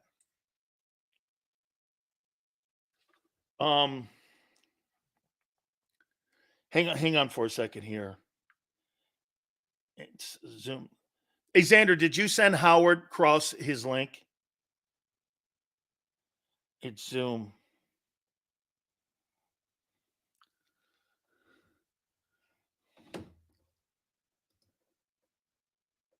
Send. I'll call him now. Thank you. Thanks, Xander. Okay, Howard Cross is going to join us. He's part of the broadcast team. And he's going to join us, and we're going to talk a little Saquon Barkley and New York Giants. That'll be at 4:30.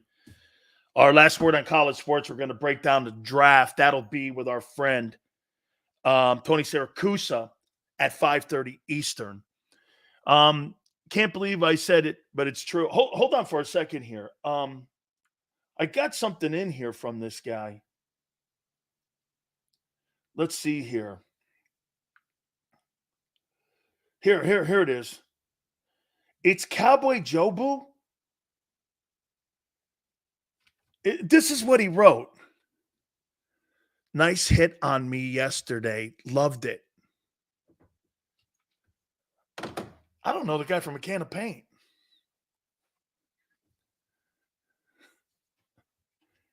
Thank you for talking shit on me.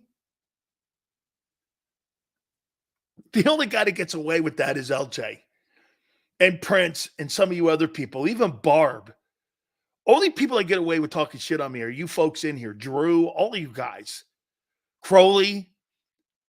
Hey, thanks, Dan, for talking shit on me. Get out of here. Get away from me. It's creepy. It's weird.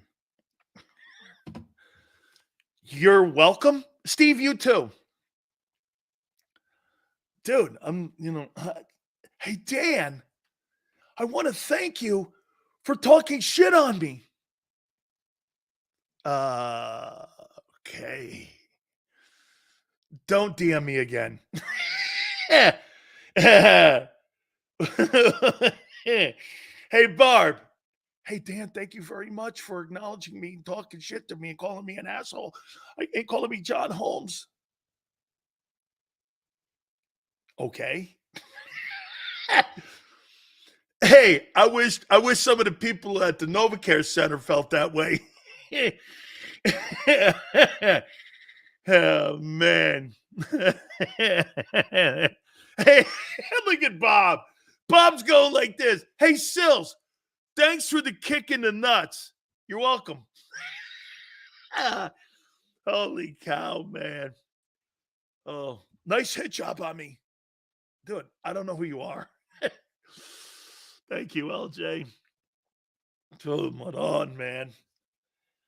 Hey, Dan, can you come on my show? He asked me, too, to come on the show, and I'm like, I don't think so. You know, Michael Irvin's a friend of mine. I go, I don't think that's true either. I don't think that's true either. Oh, man. Hey, can you come on my show, please? I just called you an asshole. Can you come on? No. Oh, hey, if you're not a bigger star than Crowley, Steve, Niner All Day, LJ, Barb, Denny, Death Row, Big Chris, Big Sills ain't going on your show. Sills with, hey, Sills. Hey, Bob, I like Philly 500 a lot. Let's not bring the room down with John Holmes. Okay? Oh, Sills, thanks for kicking me in the tail and in the nuts. You're welcome. Let's move on now. Oh, wait. Top of the hour. I promise you I'll get to the linebackers. I promise you I will. 4:30, Howard Cross is going to join us. What are we talking about? There was a guy yesterday who said that I didn't have any Dallas Cowboy connections. Seals, can I come on your show? I know Michael Irvin. Who are you again?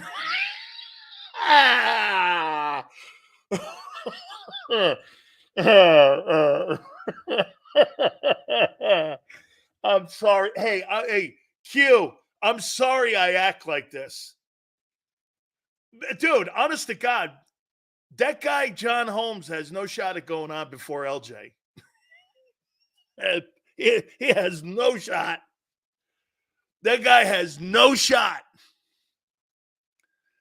He has no shot before he goes on. I mean, Barb's got a better shot.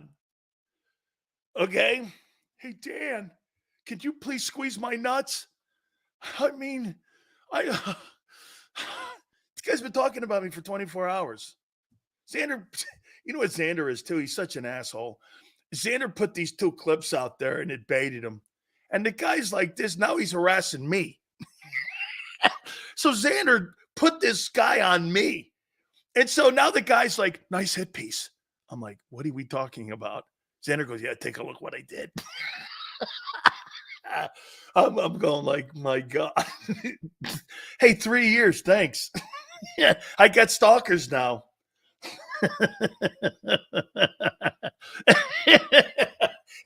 Xander goes, hey, MFer, you said it, okay? You said it. It gets posted here. What the hell do you think we hired you for? Huh? What do you think we hired you here for? To be a weekend guy on the Fanatic? Come on, dog. Oh, man. We're officially moved from nut kicking to nut squeezing. Yeah, I might want to take that one back, Bob. Hey, Bob, I'm going to drop that one back a bit. Can I have a mulligan, please? Sills, he's the type of guy who shows up at your front. He's the type of guy who's going to show up at your front door. Oh, good night. I've seen some of them guys. I go to a remote sometimes. Dan! Oh, my God. Now, dude, the last remote we did at KOP was very cool. Everybody was dope. They were great. But I've had, like, in Tampa, especially these Gator guys, like, you know, Howie. Sileo, you talking shit on the Gators? You see what I got on my forehead here? Yeah, that'd be a Confederate flag, dude. You a Yankee, ain't you? I'm from the Northeast. Yes, sir. You know, you got to be you don't know who you're dealing with down here. You could be dealing with General Stonewall Jackson. You have no idea who you're dealing with in Tampa. And so you're sitting at a remote. Sileo. Yeah. Kicking the Gators around ain't a good thing, you know. You know what happens when you go after us Gators? Sir, I don't. We get the crew together. We go to our pickup trucks with the guns in the back of the window, and we see an Italian like you. Why do you say I'm Italian? Well, you and the brothers, and, you know. No, I don't know. Hey, don't. Hey, you know what do you mean? And my wife's like this, don't antagonize these people because they may show up at your front and they may have sheets on. And I asked the one guy, Xander, I don't know what it was, but one day, hey, guys, I asked the guy, excuse me, sir. So like when you wear your sheets, yeah, why does the horse have a sheet? I think we all know he's a horse.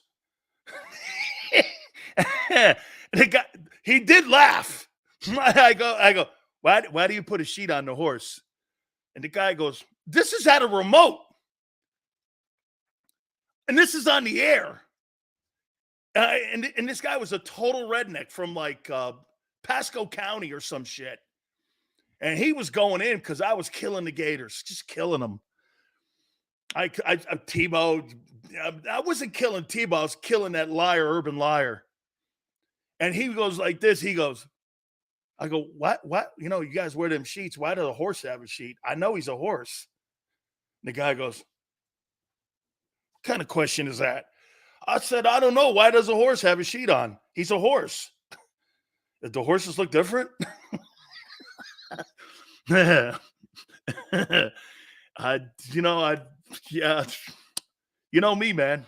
I could start a forest fire in my backyard.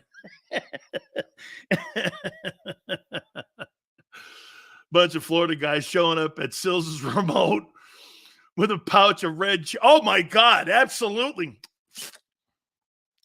Hey, surely I'll get on my nose like that. And, my dog, shit coming all over his face. Tobacco. All down his shit down here. I heard you talking shit. I heard you. I hear you every damn morning. I said, sir, you got some teeth? Hell no, I lost those things in a bar fight outside of Pasco County. I was up there in Brooksville. You know where Brooksville is? That's where your boy is from. Yeah, I know where Brooksville is. He goes, yeah, you go up there, man. You go up there at Zephyr Hills. Get all kind of good boys up in there. Okay. Dude, I'm a guy from Connecticut. Like, I'm a New England guy. I'm down here, and the guy goes, see that Confederate flag? I go, I've only seen them in books, but now I see a ton of them. Yes, son. Got one there on your car. That's America. I'm like, okay. Hey, Barb, one last one on the Confederate flag. I got to tell you this. So I get a brochure in the mail from Ole Miss. And they sent us this whole thing, me and my grandpa are watching an Ole Miss game my senior year in high school. And these guys come out to this gigantic Confederate flag running out of the tunnel. My grandpa looked over at me and he goes, yeah, you'll fit in real good down there. I was like, what is that? And my grandmother goes, you're not going there. And I went like this. I go, holy shit, they run out to the Confederate flag? Yeah, that's not for me. They used to have this Confederate flag they ran out of the tunnel with. And I'm going like, my grandpa goes, yeah, someone like you fit right in down there. Yeah. I was like, holy shit, I'll never, ever return the phone call. I forget who the coach was. I was like, I'll never return the phone call. And I never did. I was thinking of going there because it was SEC. They were really recruiting me hard. We'd love to have you here at Ole Miss.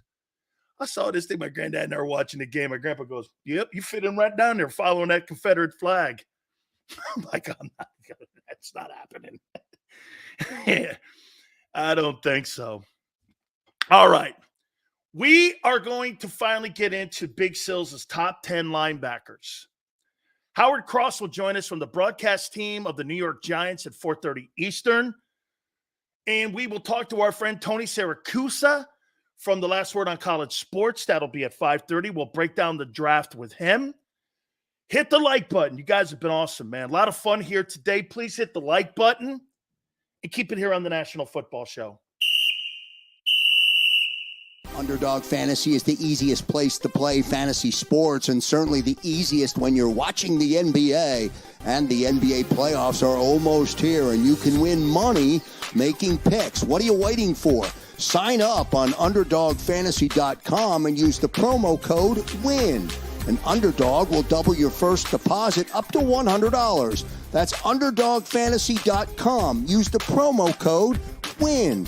Get ready for the NBA and get ready for the NBA playoffs. Go to UnderdogFantasy.com. Use the promo code WIN.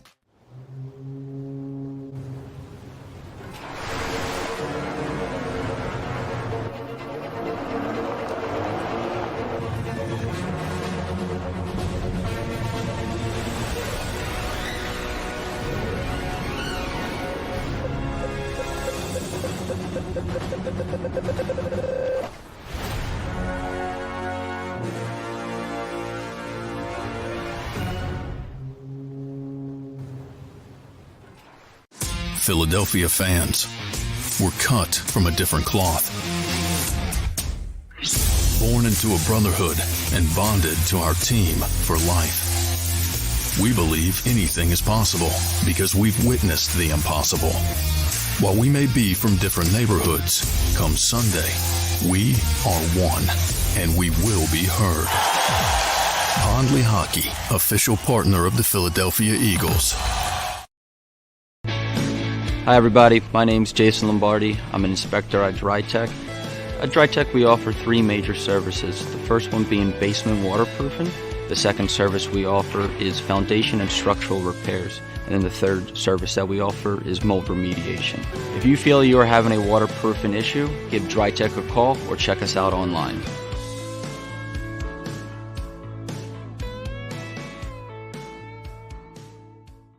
Mike Little was a union construction worker who was badly injured when he suffered a horrific fall because of someone's negligence. His life would change forever. It was just a real downward spiral with everything you do, and you're sitting home by yourself all day. You can't go out because you can't drive, you can't walk well. It was just a horrible situation. Call Brian Fritz at the Fritz and Beyond Cooley Law Firm at 215-548-2222. EAGLES, Eagles.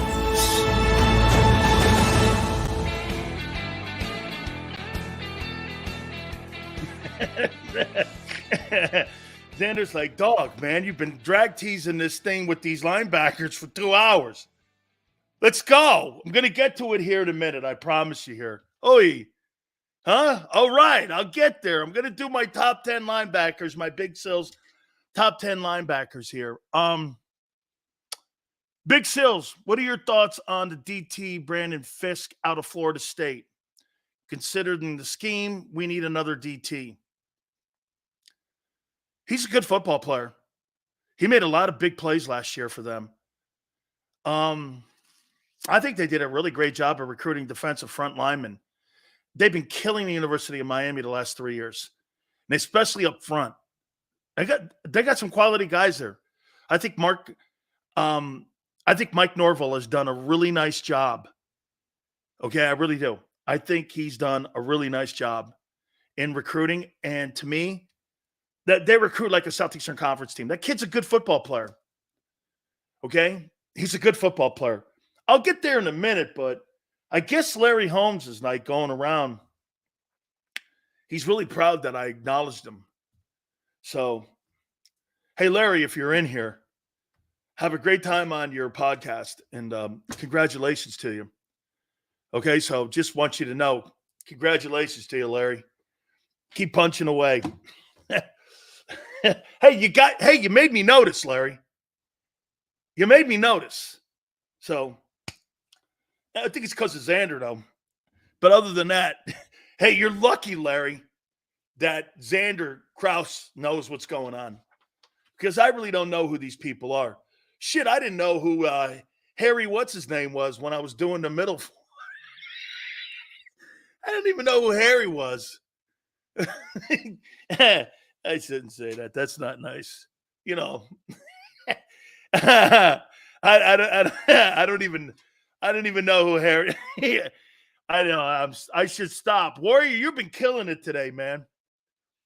You've been killing it. I don't even know who Harry is. His Andrew goes, we had some Stefon. No one asks anymore, please, until after the time.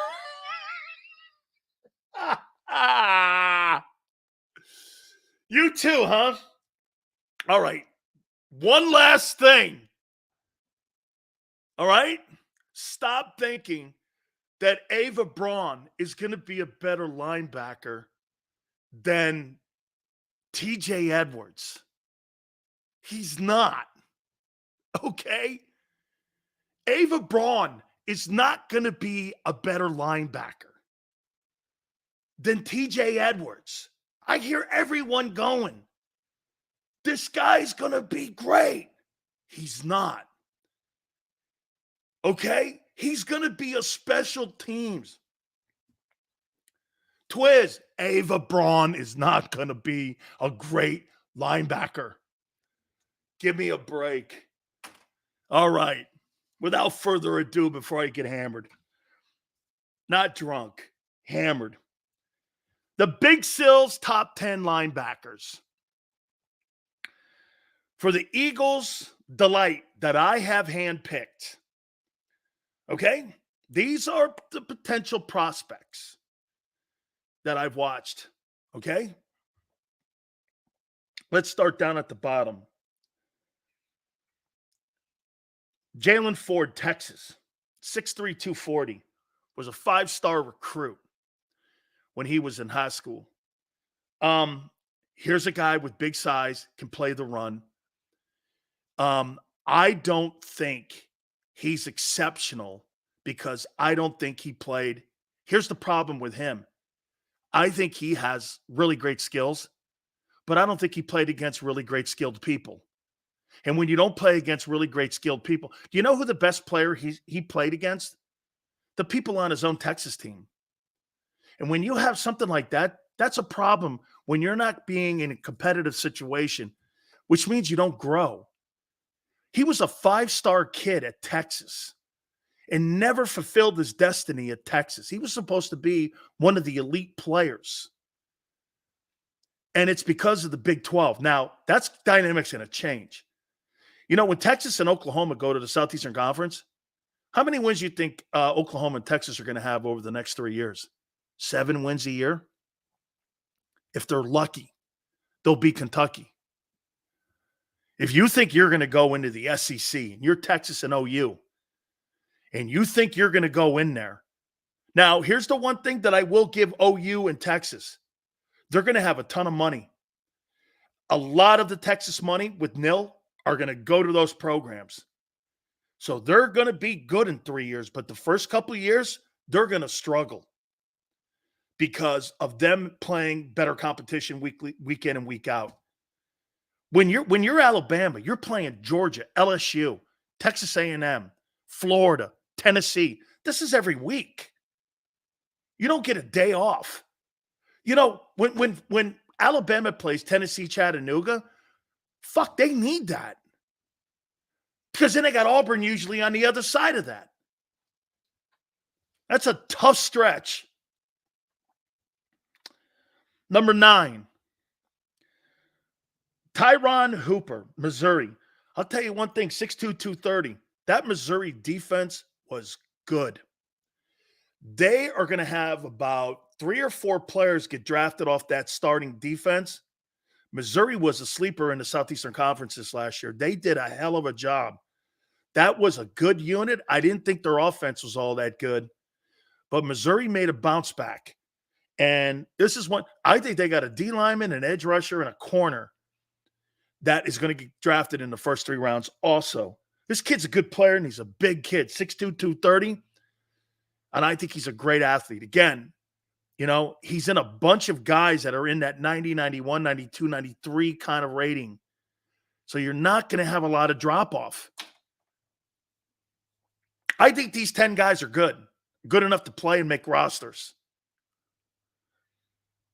Number 8, Here is the only sleeper, and he's out of Seth Joyner's college.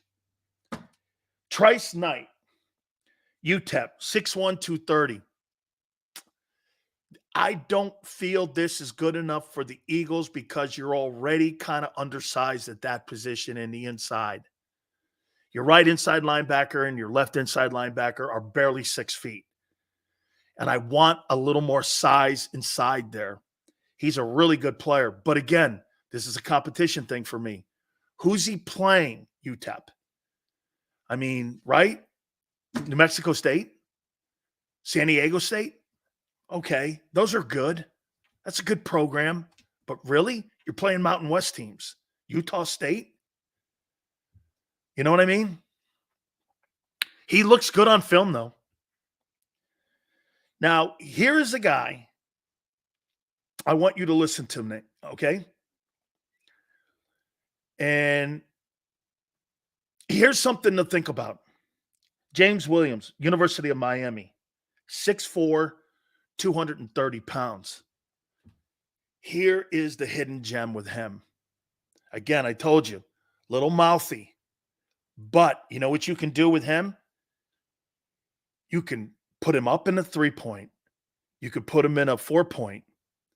He can even play some defensive end, beef up a little bit because he was 248, 251 last year. He's dropped some weight because he's in the linebacker group.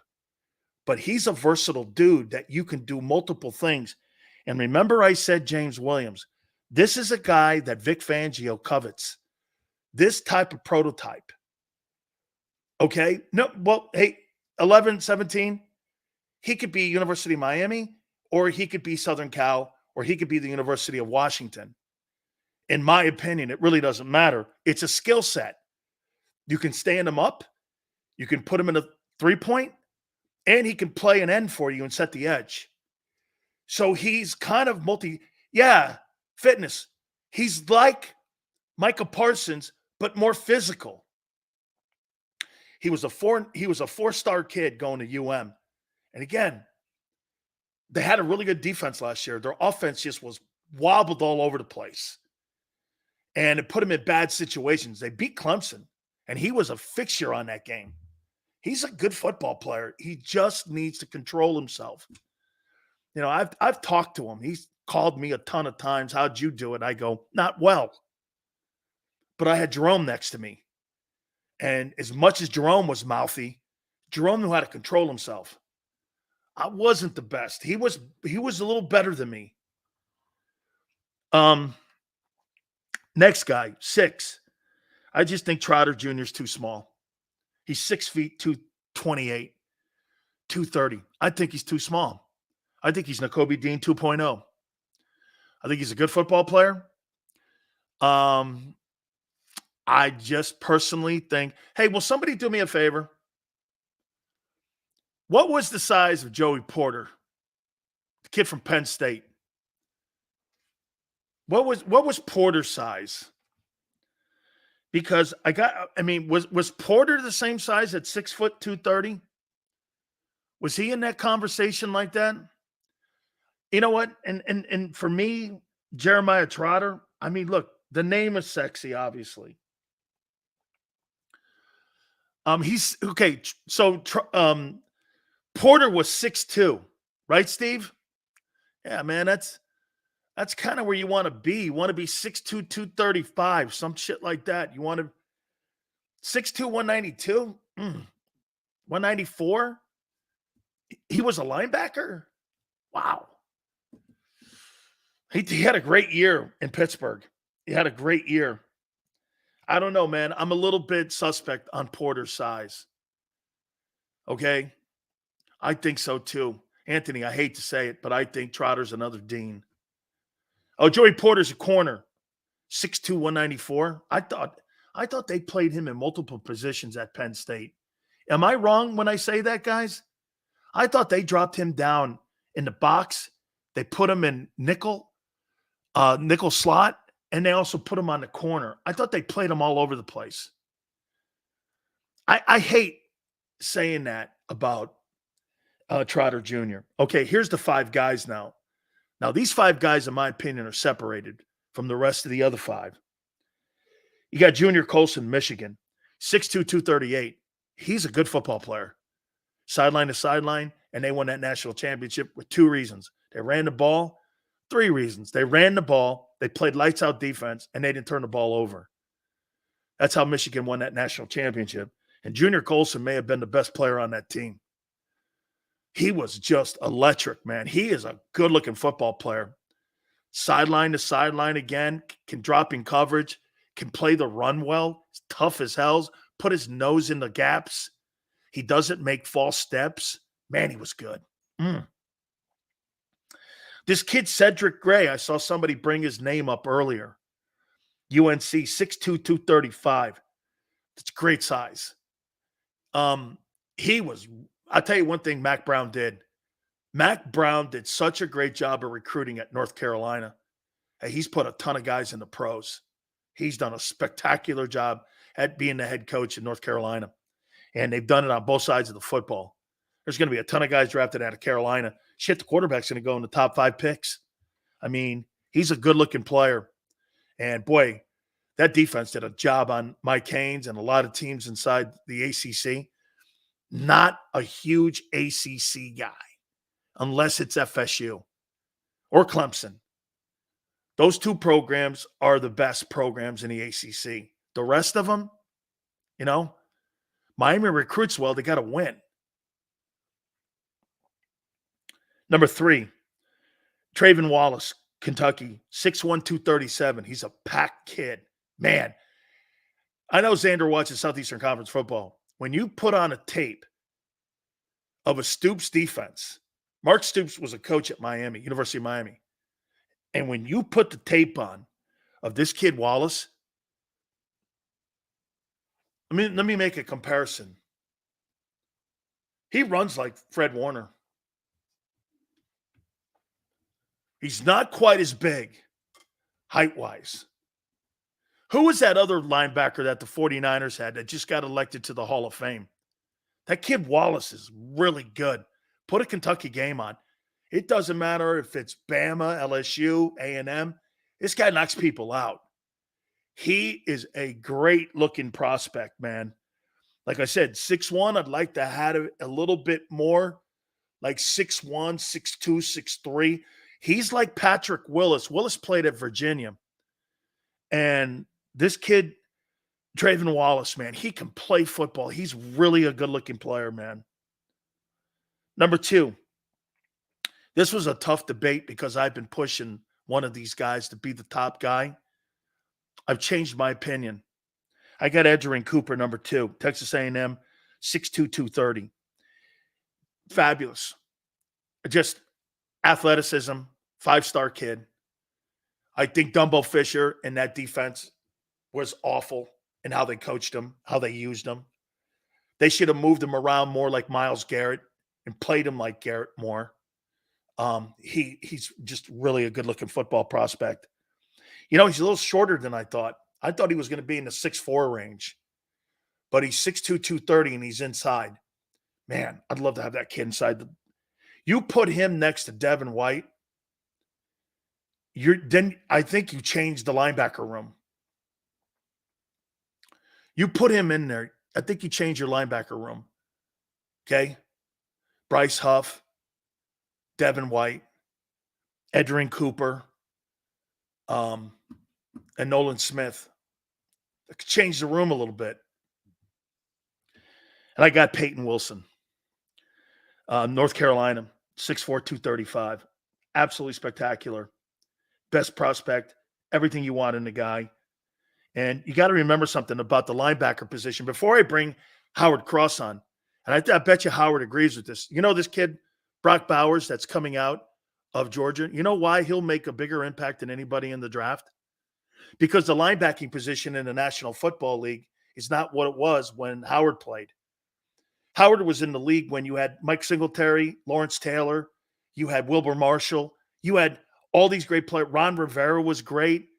Wilson was great. You had all these great cover 2 type linebackers who could fill the gap and cover tight ends.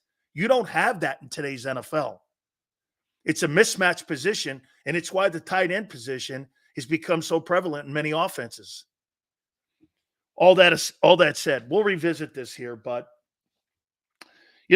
we had OJ Anderson on with us, my Miami Hurricane brother, a couple weeks ago, and I have to get to somebody, and I want to get his thoughts right out of the gate. Howard Cross, part of the Giants broadcast team, former Giant himself, joins us now here.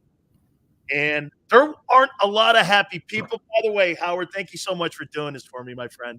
No problem. No problem. Glad I could be here. All right. Your take on Saquon Barkley going to the enemy. We're based in Philly. Just so you know, we're based in Philly here. What was your initial take, man, on why on him choosing the Eagles? I think, it's more than just the Eagles. I don't think people are really looking at it properly when the running back position has been devalued in the NFL, and these guys are just trying to get money wherever they can. If they make it through their first contract unscathed, meaning without injury, by the time it's time for them to get their second contract or get extensions, most teams are almost moving on. And I don't care how good you are. I mean, Christian McCaffrey was a great running back out with the Panthers. He got moved to San Francisco. He made some money along the way, but he got moved. You think of Eckler, you think of Henry, you think of anybody you could think of.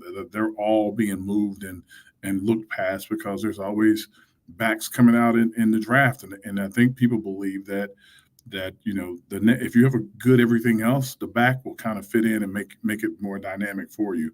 But some guys are just different.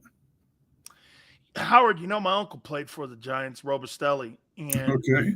One thing about here, look at this. I'll show it to you here. Here is the stadium jersey when they moved into the new one, and here's my uncle's jersey that they have there. So I'm very proud of this, by the way. Well, let me ask you this: the Tishes and the Maras, they really love their guys. What happened? How did the whole thing in relationship between Saquon and the relationship with the front office, how did that fall apart? I don't think it fell apart. I thought last year before the season started, they tried to do a deal with Saquon. At that time, I don't think it was the deal that Saquon wanted. They didn't want to reach above a certain number. They kind of had their mark set. He was probably being told, and I don't know, this is speculation, but probably being told, you're probably worth more than that. You're probably most, the MVP of the offense every year. You're the guy, so how do we accept something that's such a low ball number, right? In their opinion. Goes through the season, plays on the franchise tag, comes out. If he comes back on the franchise tag again or just getting paid, he's going to get paid about the same that the Eagles are going to be paying him. And they probably made him an offer just under that. And this is me, again, assuming, not in the room, don't know. And then he had to make a decision. He goes out. The Eagles had him circled. If he was to be, a free agent at any moment in time, they were going to talk to him. So, again, congratulations to Saquon for going to get his money. I don't fault anybody from going to getting their money. In this day and age of fandom, we think that how could someone do this? And at the same time, I was talking to a guy that was beating me up, telling me how I can't believe this. This is ridiculous. I said, how much do you make a year? He goes, I make $78,000 a year. So if someone was willing to pay you $90,000, would you take it? He was like, yeah. I was like, case closed. Move on. So, right. And it's just silliness to see especially at that position, right, Howard? At any position, if you can make more for your wares doing the same job, go take as much money as you can. It's such a short career, especially for running backs. There are very few running backs that play 10 years. So get as much as you can while you can and get out. And and Saquon, as great as he is, has been injured a few times. And, it's because he's been behind one of the worst lines in history at one point, but he's been injured a few times. So if you're getting injured, get your money because you may have to, or you may not get another opportunity. And that they don't bring that cash bell every time that you step on the field, believe me. Well, I'm going to say this, and you tell me and correct me, please. I want you to, because you were around it and you've seen it. But, he was the number 2 pick overall. And I get that he was on some teams that had questionable talent, especially in the offensive line. Mm-hmm. Flowers' move wasn't the best pick by the Giants. I get it all, and I get it. But I saw Josh Jacobs in a bad situation in Las Vegas. And Derrick Henry wasn't in the greatest position. And I'm not comparing talent there. And even Christian McCaffrey in Carolina. He got that contract in Carolina, not San Francisco. I never thought he lived up to the second pick in the draft with the Giants. Am I off base?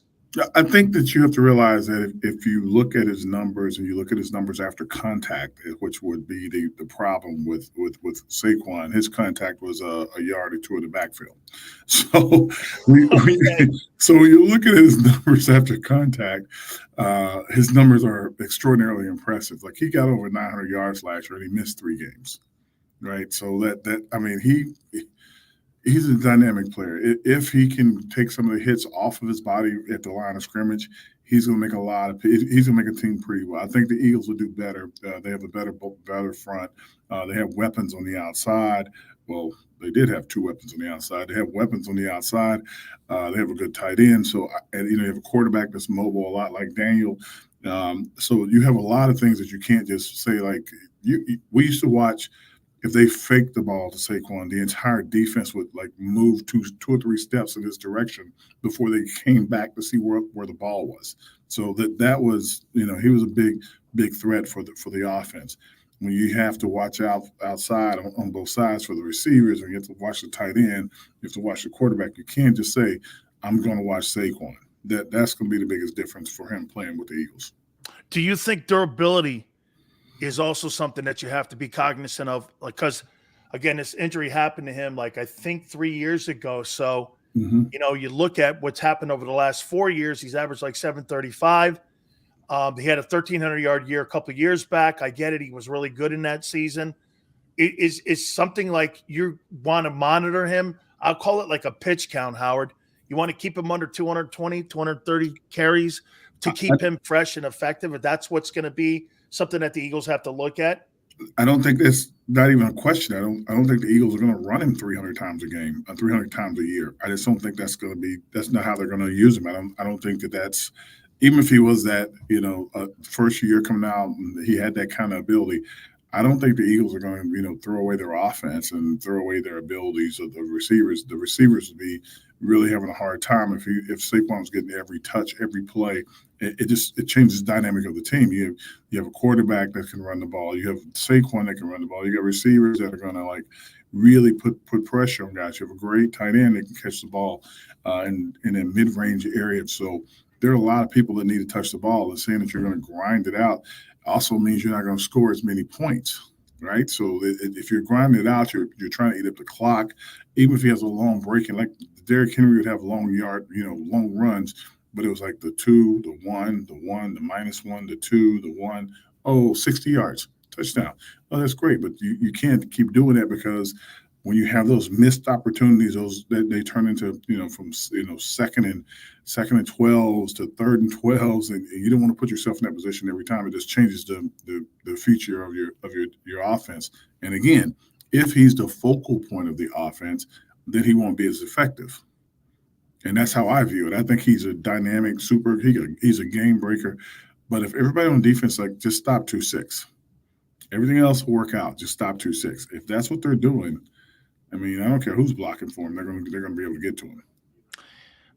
Daniel Jones, do they have buyer's remorse after putting that deal together? How do you look? Is he the future of the team, or is that still in question heading into the April draft? I think the draft will not, unless something dynamic happens up front. If someone doesn't go where they're supposed to go and things start to fall, would be the only reason they would probably take a move. I don't think they're going to move 2 or 3 spots to give up 2 first-round picks or something like that. I think they know they have so much to build with a team. They have a lot of value with draft picks. They have really high draft picks if you think about it, in the first 3 picks they have in the first round, second round, and third round. So they have the ability to get some pretty good players if they do that. If things change. I would say, and again, guessing, if things change, if one of the quarterbacks fell that they had their eye on, which I don't know which one of the 3 or one of the 4, as people would say, they have their eye on, or let's say that things really went wacky and Marvin Harrison fell to them. And everybody goes, you got to take Marvin Harrison. But if someone's coming up and says, hey, look, we'll give you 2 firsts for Marvin, you have to take it. So they might have to move back. So there's at the position they're in, they're in a very unique position because they can get a lot of good quality. If they move up 1 spot or 2 spots, they could get one of the quarterbacks.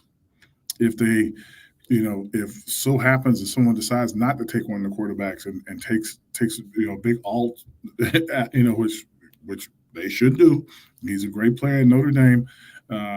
Then all of a sudden, 2 or 3 guys could fall back to you that everybody covets. If they're not the guys that you covet, then that's a chance for you to step out. So it's going to be a lot happening. I don't know who's going to do it.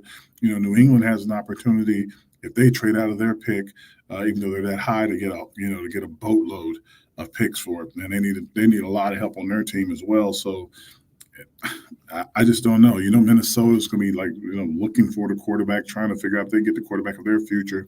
They may be willing to move up, and it just depends how far one of the 3 guys falls and which guy everyone likes. Absolutely. And Minnesota's already made a move to get 2 picks in the first round to potentially move up maybe into the New England spot. But I also throw this at you, and this kind of goes in your wheelhouse.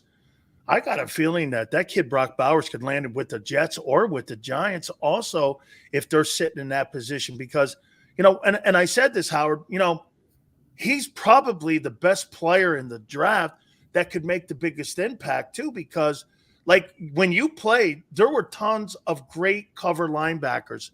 In today's NFL, that position, like the running back position, has been devalued. And Waller really hasn't panned out because of injuries or what have you, misuse, whatever. Play calling, you can make a numerous conversation on. But would that be something that they would be interested in with Bowers sitting there at that spot? Waller also hasn't committed to playing yet. So that's the other thing that people are waiting to see what's going to happen. I like Brock. I think Brock's going to be a great player. I think Brock is inline ability to block and take on guys in front of him, playing in the SEC, playing against some of those big time pass rushers and some of those big time guys will give him a chance to be part of an NFC that blocks, that has to catch the ball. But his ability to step out into that slot position is going to be the thing that's going to give the guys the most problem. He's a pretty fast guy. He runs great routes. He has good hands. He's been pretty durable. I think he had a little bit of an injury late last year. I don't think that the injuries he's got in college will not happen to him in the NFL because you just can't hit a guy like that catching the ball. So that's going to free him up even more.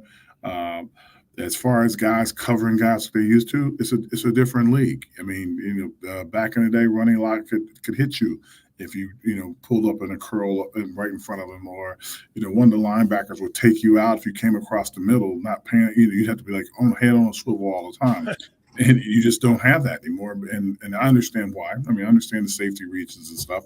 But so if guys realize that once they get away from college and get away from some of those big hits, it's kind of going to be hard to cover some of these guys. And basically, just like AAU basketball, AAU soccer, or baseball, travel baseball, football has turned into like a 707 camps all over America. And these 707 camps are breeding kids that's what they do. They run routes, they catch balls. I don't know if they're interested in the run game, but the part of the game they're interested in, they're pretty good at it.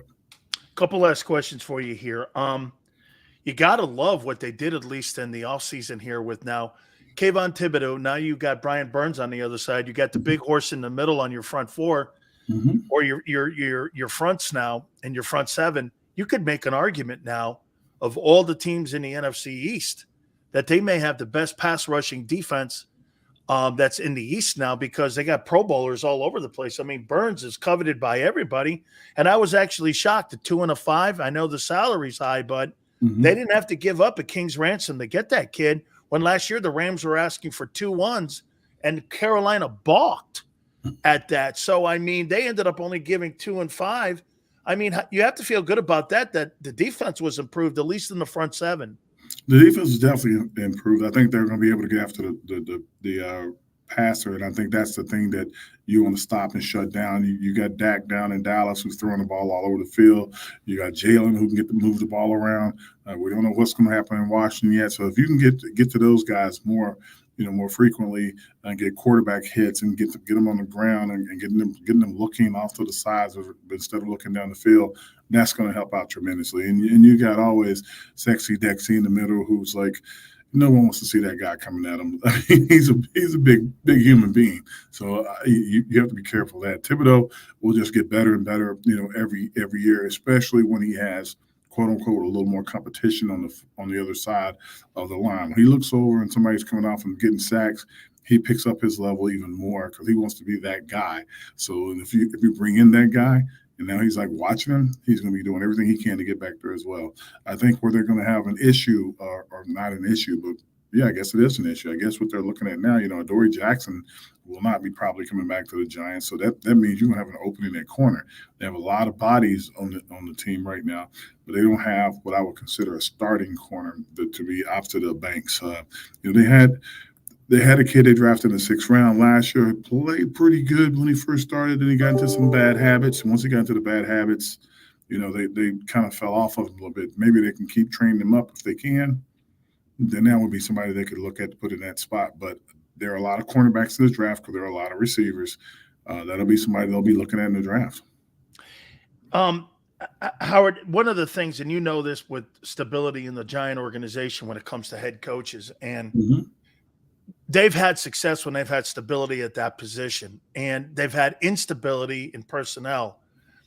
Bill had a chance to control a lot of what was coming into the building, his guys, his type of guys. I think Tom Coughlin also, Tom, what he did down in Jacksonville, what he did with Jerry Reese when they were working together, there was a lot of stability there. The Giants over the last decade have kind of lost that stability at that position. Has Brian Daboll stabilized that, you think, where you're seeing at least, because at the end of the year, Martindale and him got into something, and that was a horrible exit for both men. Is there stability now? You feeling it? I mean, do you think that he's the next guy to keep that stable? Well, I think it's kind of funny how people, live in the moment. A year ago, he was coach of the year, right? He won a lot of one-score games. He was awesome. Like, they're a little bit ahead of schedule. I said, okay, well, if you change those one-score games from victories to losses, will you still think that they were close? I said, because they'll be playing the best quarterbacks this coming year because they got into the playoffs. Those same games they won by one score, they lost by one score, and they lost the games with a lot. No offense to the guys that are on the field, the Tommy DeVitos and all the other guys that are out there. But when you're playing with guys when you're putting guards at tackle and bringing guys off the couch and you're trying to make up a team, it's cute, but it really doesn't work. So the offensive line just couldn't get it going, and you had Dexter towards the middle of the year had a hamstring pull, so he was on a pitch count. You just didn't have the bodies to consume those plays that you needed to win those games. Which, nothing wrong. Saquon missed three or four games in that part of the time. Daniel missed the games, came back, and then really missed some games after he hurt his knee. I don't think they're that far off because, again, with all that turmoil and bodies and body bags everywhere, and the mesh unit that they were, you think mass unit that they were, you would think that, wow, like this team was getting blown away. They weren't getting blown away. They were losing the games that they had won the year before with healthy bodies. So I think if they get more healthy bodies, guys that can stay, because the greatest abilities everyone knows is your availability, guys that can stay healthy for the full year or for a better part of the year, I think they're going to come a long way. Once they do that, then it's going to be, interesting. But the Giants did something very interesting that they hadn't done in a long, long time. So they had Ernie Accorsi and Jerry Reese, and these guys had different coaches along the way. I think Ernie and Jerry both had Coach Coughlin. Then after Coach Coughlin, you had Gettleman, and Gettleman picked a couple coaches and, kind of ran through that cycle. This time they brought a coach and a GM together, or a GM and a coach together. So these guys are pulling for each other and working really hard to make each other's job better. Now, the thing with Wink, don't know. It's just, a lot of coaches and their best friends travel with you from team to team. And when those best friends start to get released or asked to step away, then, a lot of things are said and done. But I think that, wishing Wink the best of luck. I like Wink. I think Wink's a good coach, good guy. But I don't think if I'm Daboll, I have to take it with a grain of salt and realize that some personalities don't mesh, because I tell people this all the time. Coach Parcells, Coach Coughlin, Coach Jimmy Johnson, you name them. Either they are horrible coaches or they just couldn't coach in this era because everybody's skin is a little thinner than it used to be. Hey, absolutely. And I'm going to ask you one last one here, bud. I like what you said, getting guys off the couch. So we're going to assume no pizza delivery guys quarterbacking the Giants this year.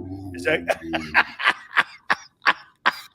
I like Tommy's moxie. I like all the stuff he did, but with Spencer Rattler, who's going to be there later rounds, if they don't take a guy high, the guy Travis, forget his last name, from Florida State, who was a Heisman hopeful also. Jordan.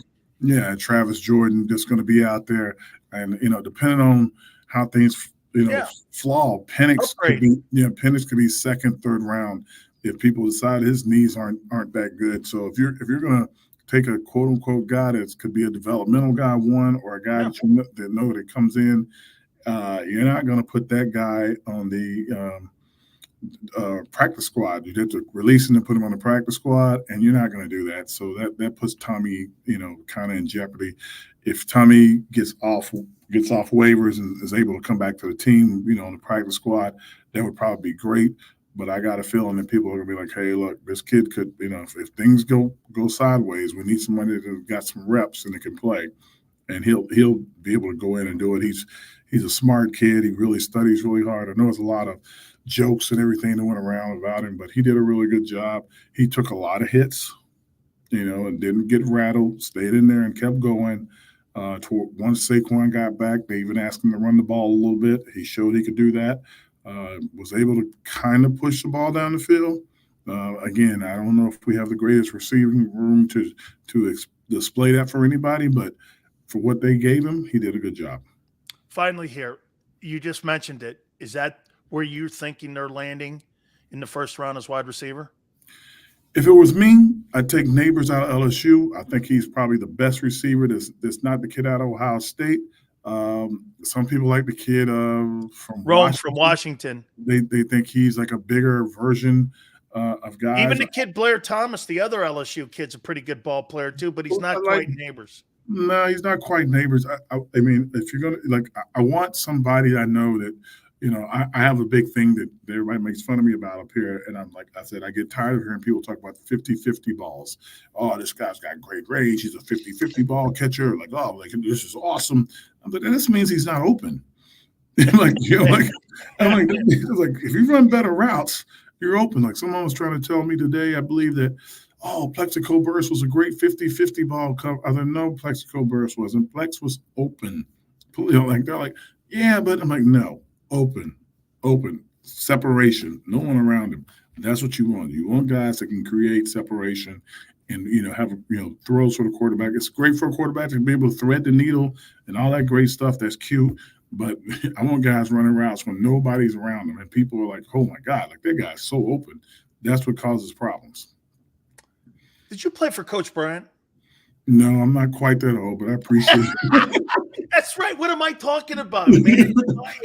He's probably saw me practice in high school or saw me against somebody in high school that he was probably recruiting, but I didn't play. He was. What do you make? What do you make of the changeover at Alabama? I mean, you got to think now. This is, a lot to do with NIL now. Coach doesn't want to deal with that kind of aspect of it, but it's going to be interesting to see how Bama looks moving forward in the next 3-4 years. Yeah, I think that, the shortest version I got of it is this. I can identify with what Coach felt. All right. And I get a lot of people saying, well, these guys deserve to make money. And I get all that. My son played football at Notre Dame. I get the entire snap. I got the whole view of it. But the real ideal is that you want your kid to go to school to get a scholarship. If you get a scholarship, is to get a degree. You hope that they play baseball, basketball, football, whatever it is in their major sport. But you really want them to get that degree. And I think that's probably the culture that these schools are trying to build and create. And I think that's what, Saban had a really good record of having so many of his guys graduate. And that was a big thing. And now it's more about the NIL money and, transfer. You got to recruit the kids out of high school. Then you got to recruit kids off the transfer portal. And it's all about how much money they're going to make. And I understand it.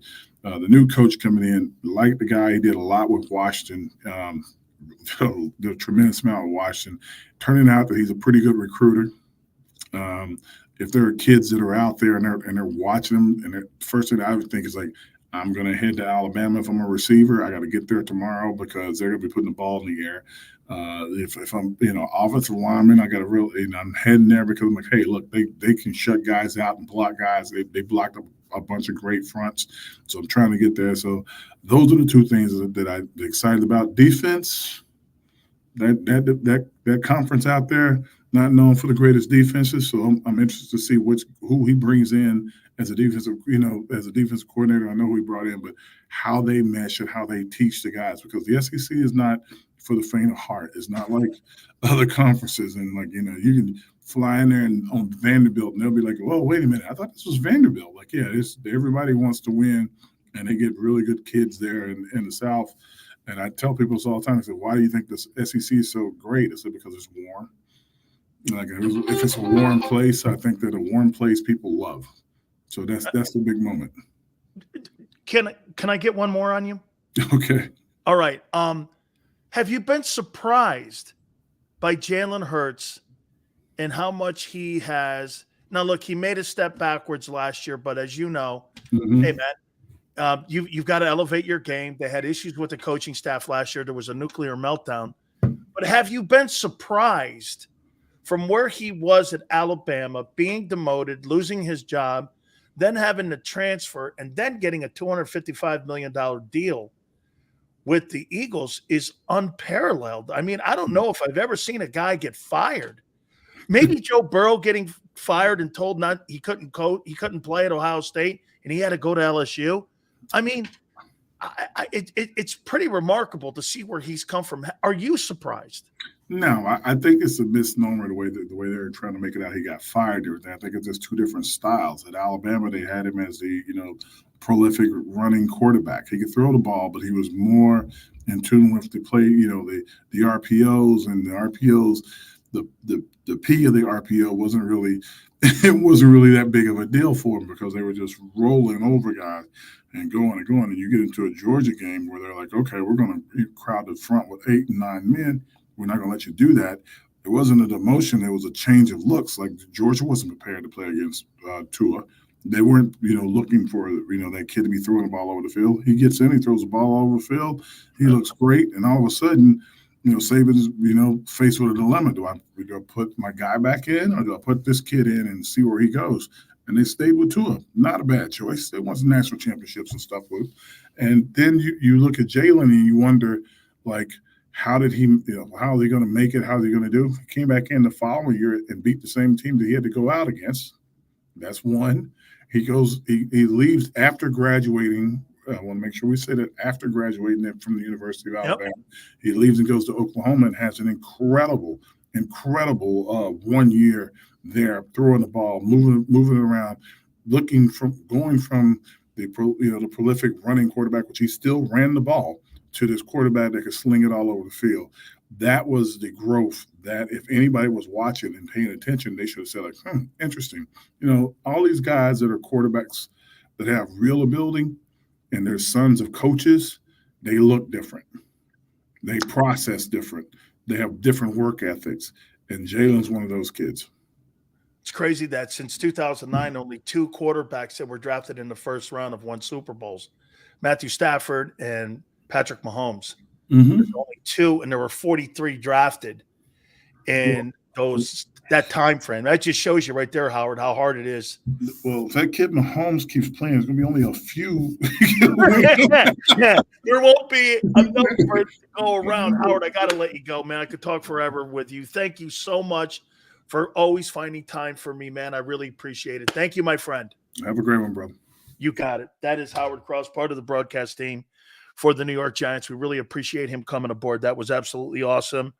And he thinks Saquon's going to be a factor for your Eagles. We'll reset. Don't forget our good friend Tony Sakusa. We're going to talk draft with him. That'll be at 5:30 Eastern. Hit the like button. Keep it here, National Football Show. Underdog Fantasy is the easiest place to play fantasy sports, and certainly the easiest when you're watching the NBA. And the NBA playoffs are almost here, and you can win money making picks. What are you waiting for? Sign up on UnderdogFantasy.com and use the promo code WIN. An Underdog will double your first deposit up to $100. That's UnderdogFantasy.com. Use the promo code WIN. Get ready for the NBA and get ready for the NBA playoffs. Go to UnderdogFantasy.com. Use the promo code WIN.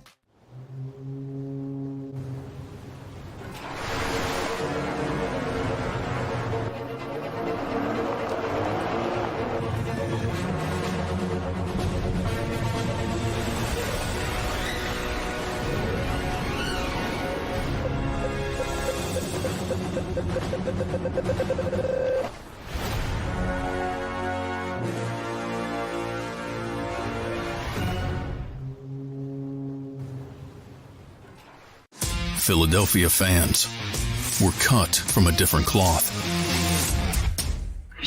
Born into a brotherhood and bonded to our team for life. We believe anything is possible because we've witnessed the impossible.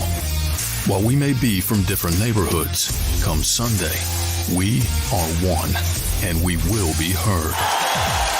Pondley Hockey, official partner of the Philadelphia Eagles. Hi everybody, my name's Jason Lombardi. I'm an inspector at DryTech.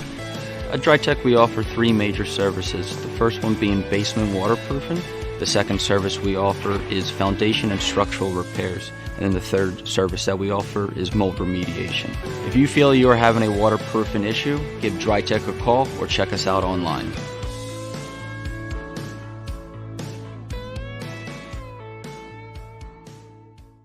Mike Little was a union construction worker who was badly injured when he suffered a horrific fall because of someone's negligence. His life would change forever. It was just a real downward spiral with everything you do, and you're sitting home by yourself all day. You can't go out because you can't drive, you can't walk well. It was just a horrible situation. Call Brian Fritz at the Fritz and Beyond Cooley Law Firm at 215-548-2222. EAGLES, Eagles.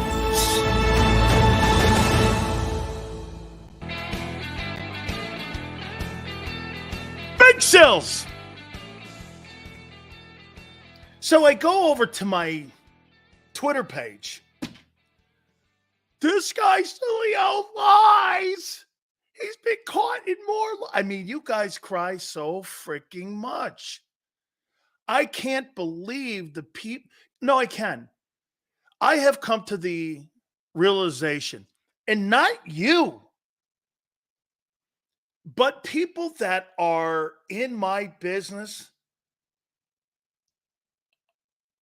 are I can't say the word because my aunt would kill me. They're the biggest wussies I've ever seen. I can't believe how much of the crying that goes on.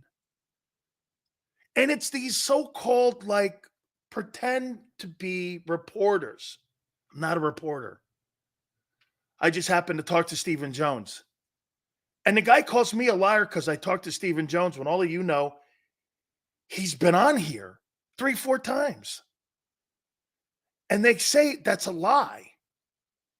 This has gone on for 34 years of my career. That people try to lie about the truth on who I speak to and who I know. Even you guys know.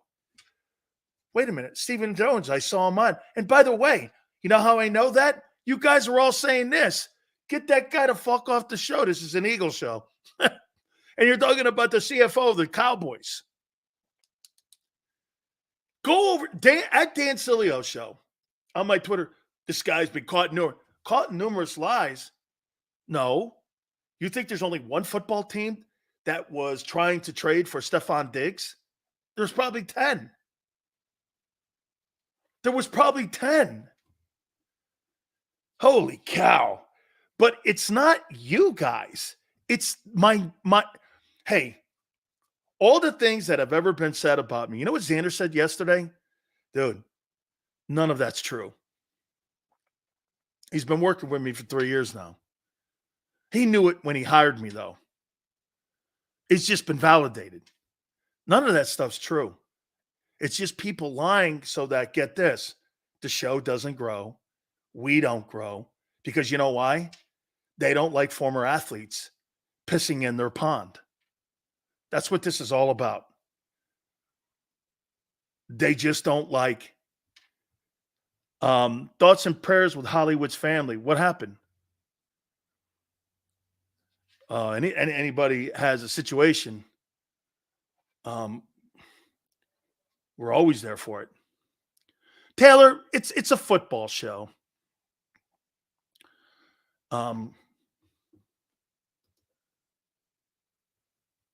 Oh man, Hollywood Hogan, dude. Well, make sure you guys say this. He is a friend of our program. He is a valued person in our conversations, and God bless him and his family. Yeah, we absolutely. Hey, there's one thing we'd say this, guys. We have a lot of fun with one another. And sometimes, it's kind of hard because we don't get a chance to speak to each other. That technology, in my opinion, hey, man. Dude, Sills Monday, I lost my mom to Alzheimer's. If you could remind your viewers to donate to this terrible disease to find a cure would be appreciated.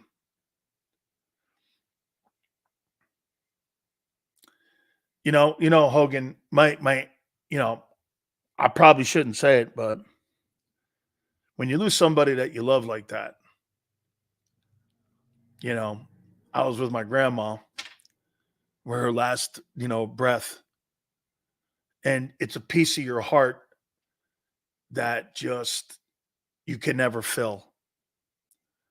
The only thing that stops nowadays is the crying. My grandparents raised me, my aunt too.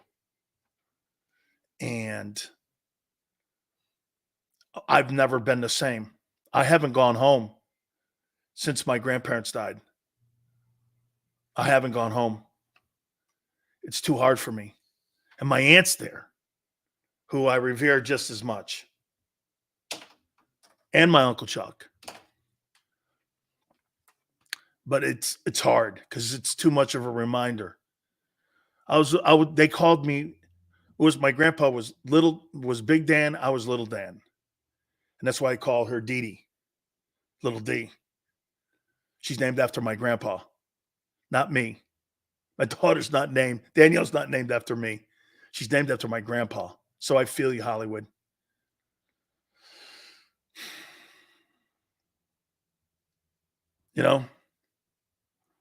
Dude, I feel for you, man. I'll be thinking about you, and I'll pray for you tonight. You know what we can do for you, man? So wait a minute. Hollywood, I got to tell you something, though, Hoss. I'm going to bring a smile to your face. This isn't going to make me any less of a dick. Hey, Hollywood, I got to tell you, dude, you're not going to soften me up. Hey, my heart's breaking for you. Okay? Hey, Hollywood, my heart's breaking for you, but I'm sorry, dude. It's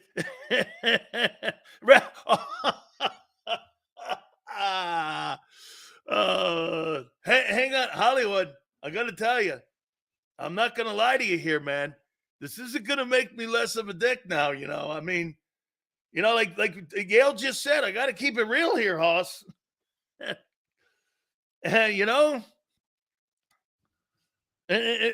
by the way, there's a time frame on this thing too. No, we got you, brother. It's all good, dude.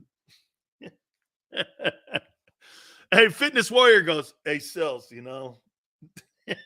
Hey, gotcha. Your Mark Holmes rant was priceless. Hey, Hollywood, Mark Holmes. This guy's still talking about me.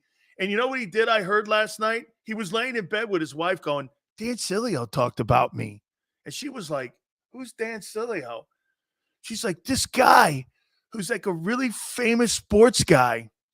And he's like, you know, he's like one of the like most outrageous guys in the history of sports radio.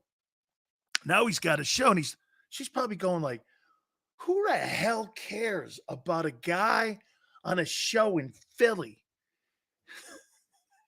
It's Larry Holmes. Larry Holmes, John Holmes. Shit.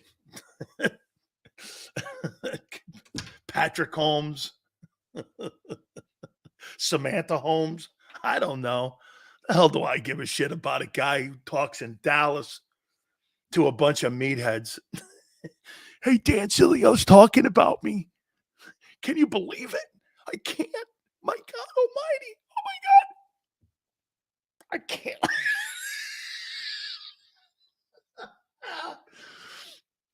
Hey, Twiz. I can't believe Dan Sileo's talking about me. Sherlock Holmes. Okay. Hey, I like that.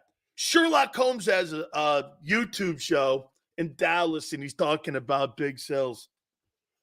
I acknowledged him. Like those stiffs over on Crossing Broad, or that guy Kevin Kincaid. He's a dick. He is totally. I have no respect for him. None. I don't give a shit who works for him, who likes him. I don't. I just don't. Okay? No way. No, I don't know how.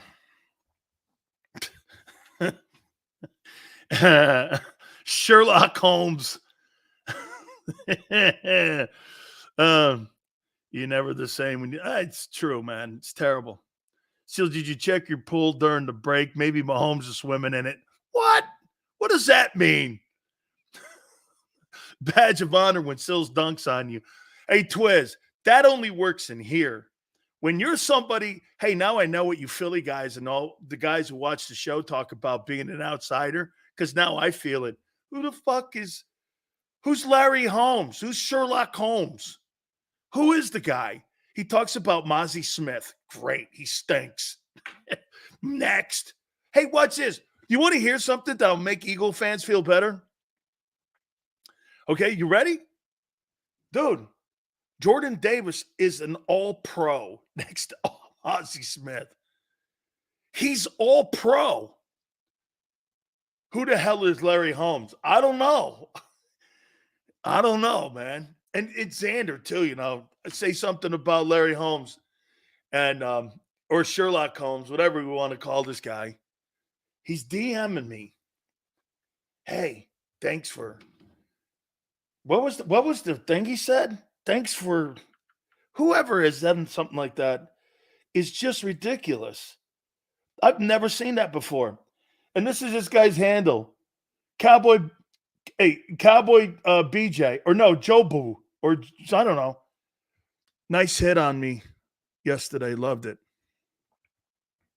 Wait till I urinate on you.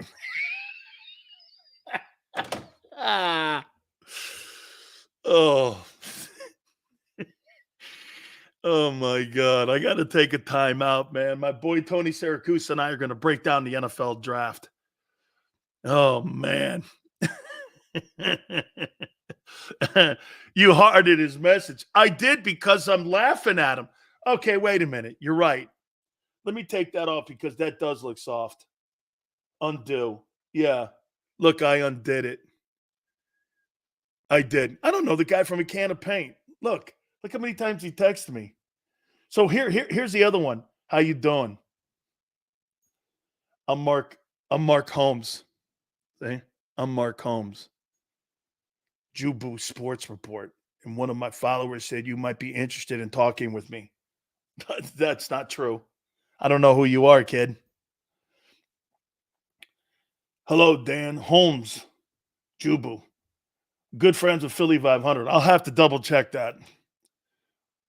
Would love to talk to you about Michael Irvin saying Cowboys looking at Deion's son. Nice hit on yesterday. Loved it. Hey, by the way, thank you very much, senor.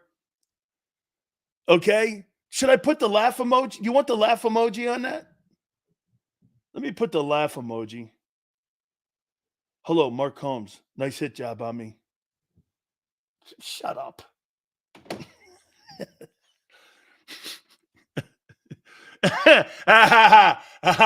Holy cow. LJ saying this guy's going to start sending me dick pictures or as others know, Brett Favre pictures. Holy cow. He's a cool guy, though, Sills. Okay, he may be cool, but don't tell me that you like me dunking on you. That doesn't work with me. Hey, Sills, I really like you dunking on me.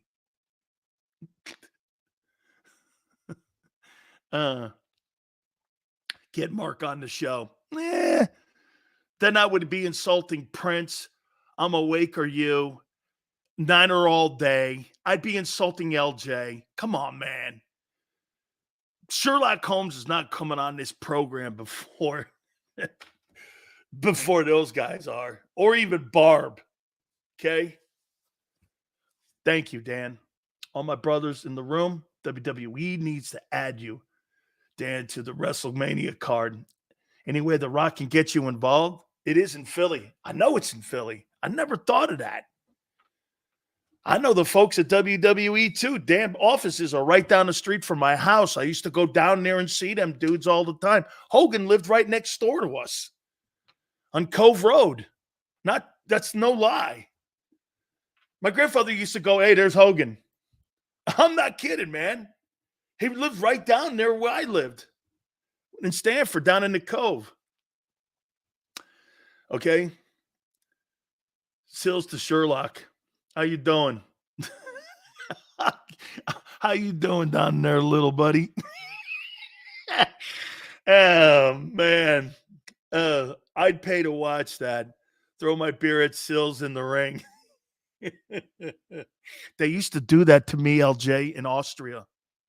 You know what a guy did to me in Austria? My wife was there. She was my wife then.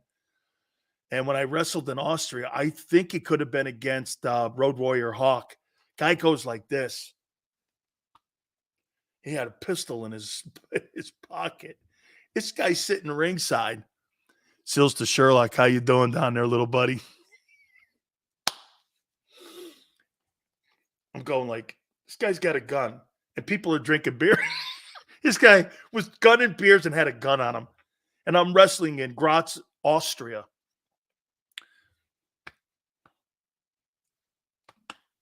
Bone crusher. That's what he was doing. Hey, bone crusher.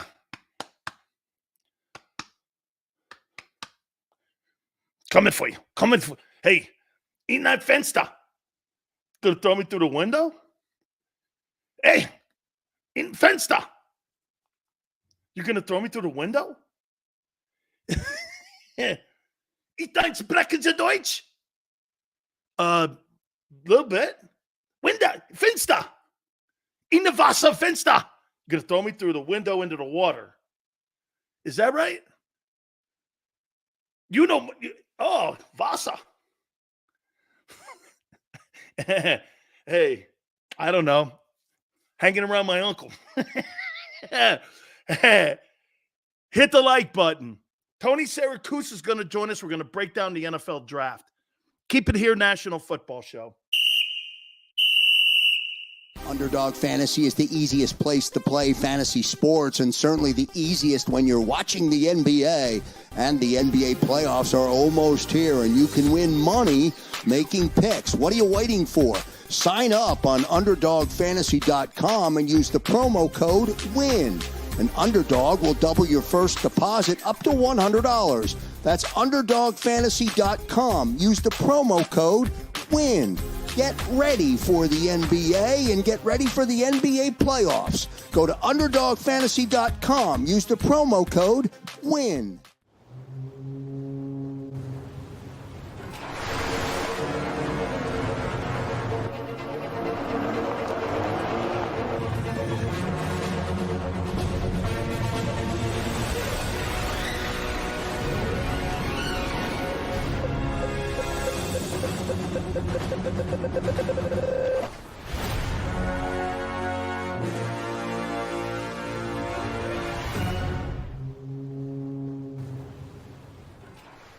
Philadelphia fans were cut from a different cloth.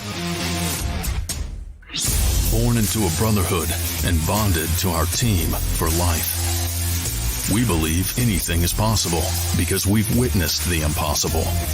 While we may be from different neighborhoods, come Sunday, we are one, and we will be heard. Pondley Hockey, official partner of the Philadelphia Eagles. Hi everybody, my name's Jason Lombardi. I'm an inspector at DryTech. At DryTech we offer three major services, the first one being basement waterproofing. The second service we offer is foundation and structural repairs. And then the third service that we offer is mold remediation. If you feel you are having a waterproofing issue, give DryTech a call or check us out online.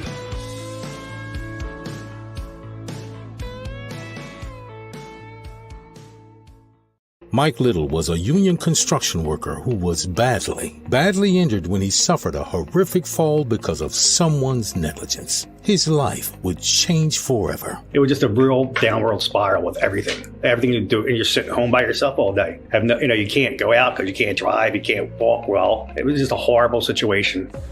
Call Brian Fritz at the Fritz & Beyond Cooley Law Firm at 215-548-2222. EAGLES, Eagles.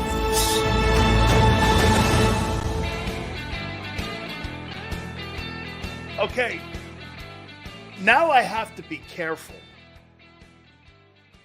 because we're going to be talking about a guy who cried to Xander before.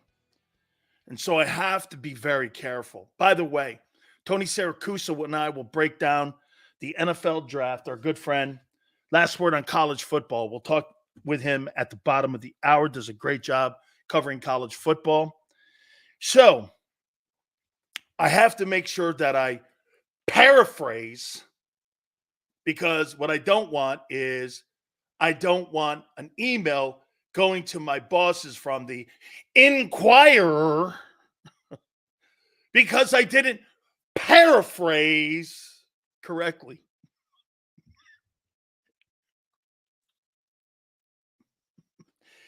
Here we go. You ready? There may have been some concerns of former Eagle. Here we go. Pass rusher Hassan Reddick chasing sacks in order to get a larger contract. Says Jeff McClain. I think it's paraphrased. Okay, just so you know. There's a semicolon, and over here is another semicolon. So make sure when you're talking or you're tweeting at Jeff, I use the paraphrases.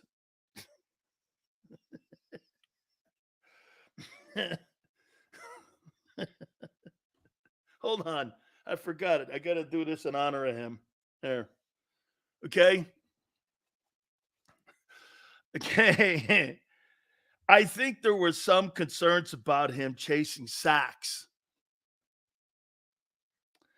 I don't know that is what specifically Fletcher Cox was referencing, but I heard from people in the organization that Hassan was one of the guys they thought was doing that. Chasing sacks, what he's paid to do. What's the problem? Paraphrasing.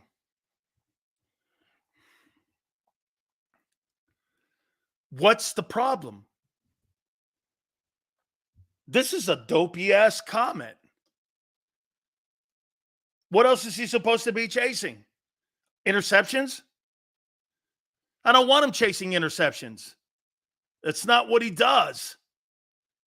RTF, we know this. He's a liability in the run game. He's a liability in pass coverage. You knew that when you signed him. Now you're trying to make a narrative up that he was trying to do the one thing he did well, rush the passer. He made this up. Everyone knew when you signed Hassan Reddick, he wasn't proficient in pass coverage and run stopping. You knew this. What else is he supposed to do? Go into pass coverage? He's not good at it.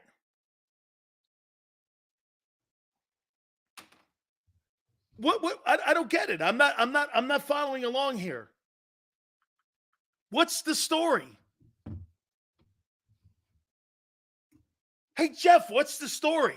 That he was chasing things he did well versus things he didn't do well.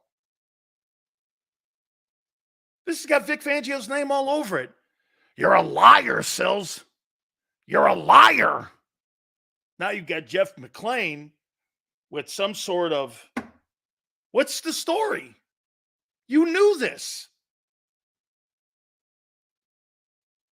You knew this. What's the story? Brother Hannibal, Eagles Spin 101. Completely. What's the story? They're making shit up here. You heard? Put your name on it, dude. You heard. At least I put my name on it. And you people know who my connections are because you see them every day here. You know who the people I know are. If I'm talking to somebody in the Eagles, you know I'm talking to Clint Hurt. You know if I'm talking to somebody in the NFL, I'm probably talking to Dan Morgan, Alonzo Highsmith, and a cast of other people that are all over littered throughout the league. Jason Light, Bruce Arians, Kevin Colbert in Pittsburgh. You know who I'm talking about. Chasing sacks. Holy cow, what a crime. Get hurt on. Really? You think BL would allow that? Why would I ever put anybody on with you? Why would I ever? BL's like Jim Acosta. Mr. Sileo, Mr. Sileo. Mr. Sileo, Mr. Sileo. Hey, you talk one bad thing about their librarian, man. They get all panty bent. Can't talk about Howie. Talk about Howie, you get your ass in a sling. Sills, if you're the Eagles, do you trade up or back? Depends on the 20. It really depends on what's around me at 22. Okay? It just depends.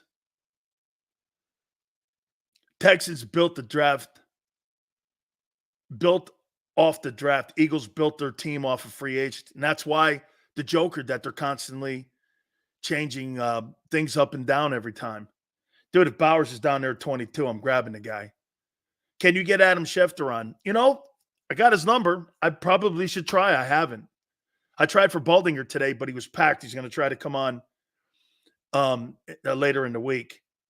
Sills, you think that there's a chance the Texans take a step back? Sometimes too much talent all at once backfires. Trust me, we know. LJ, I would say this. I think teams got more tape now. Hey, how about this, LJ? Jalen took a step back and the team took a step back, right? And I think you're referring that. Does CJ Stroud take a step back? Who's in that division? You got the Colts and the Jags, right? I think the Colts are getting better. And then plus you get Richardson, right? And we'll see what the Jags do. I'll tell you what, man. Is that division not starting to look a little formidable now? CJ Stroud, Anthony Richardson, Trevor Lawrence. That thing looks pretty decent now. I would, okay. How about this?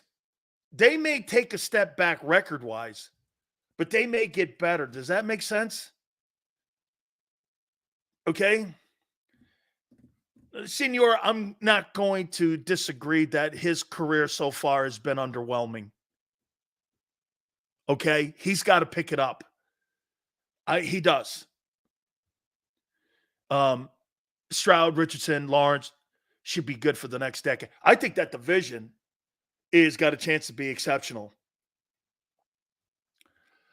Okay? I think that thing's got a chance to be absolutely exceptional. Xavier goes, talk about the Lions. Where did the Lions pick?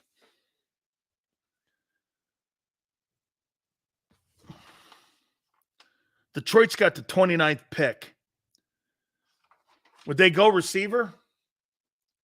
I think they need safety help. And I think they need corner help. I think they need some defensive guys on that side of the ball. They've done a nice job with their interior. They addressed the linebacker. They got Richardson Aiden Hutchinson the year before last. They've done that guy Brad Holmes has done a hell of a job in scouting talent and signing people. Almost every single one of those. And plus, they did the tight end kid turned out to be a superstar. They've done a really nice job.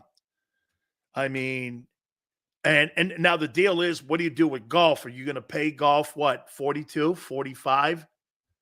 You're going to put him in the 50 range? Yeah, I would say this too to you, Yale, that do the Lions have a better old line than the Eagles? I can't say that yet because I want to see what Juergens does. Because that left side of the Eagle offensive line is awesome. Plus, you have Lane over on the right, still the premier right tackle in the game. Milata's the third best offensive tackle in the sport. Landon Dickerson, you can make the argument he's top 3 at his position at guard.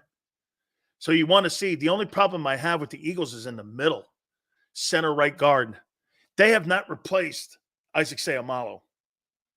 That's been a harder replace than what they thought, I think. We'll see what Steen does. We'll see what he does. Okay? Sills, do the Eagles have a football evaluator consultant who have influence over Howie at the draft? That I don't know, Sam. I'll tell you, guess who the Cowboys have now? I'm from what I'm understanding, Jimmy's involved with the draft with the Cowboys. And not decision-making, but asked. And from what I understand, Coach has been looking at game film of the Cowboys, and he's looking at positions that they need to improve on. He thinks the number 2 receiver position needs to be addressed. They can do that in the draft. They have to replace their center. Vital. Have to replace the center. They may do a conversion guy, right guard, like the kid from UConn that I like, and turn him into a center, like they did Stepnoski. Stepnoski was a guard at Pitt. Then they turned him into center because he had really good feet. He was a strong guy, and he was a centerpiece in the NFL for a while, one of the top centers in the league. They may do something like that, okay, at the center position because they lost their center. I think they need to address their linebacker position, the Cowboys. I told Coach Johnson that. I said, they also have to get a guy that is another pass rusher. They need another pass rusher in Dallas. I mean, they just didn't get home. And Dallas fades, it seems, late in the season. Mozzie was a gigantic disaster. Yeah. Well, Hollywood, yeah, he's become now a consultant to the Cowboys, and Jerry's been talking to him a lot. Cowboys totally need a running back.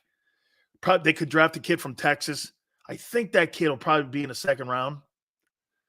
I don't think there's any first-round backs with any kind of significance that are going to go in the first round at all.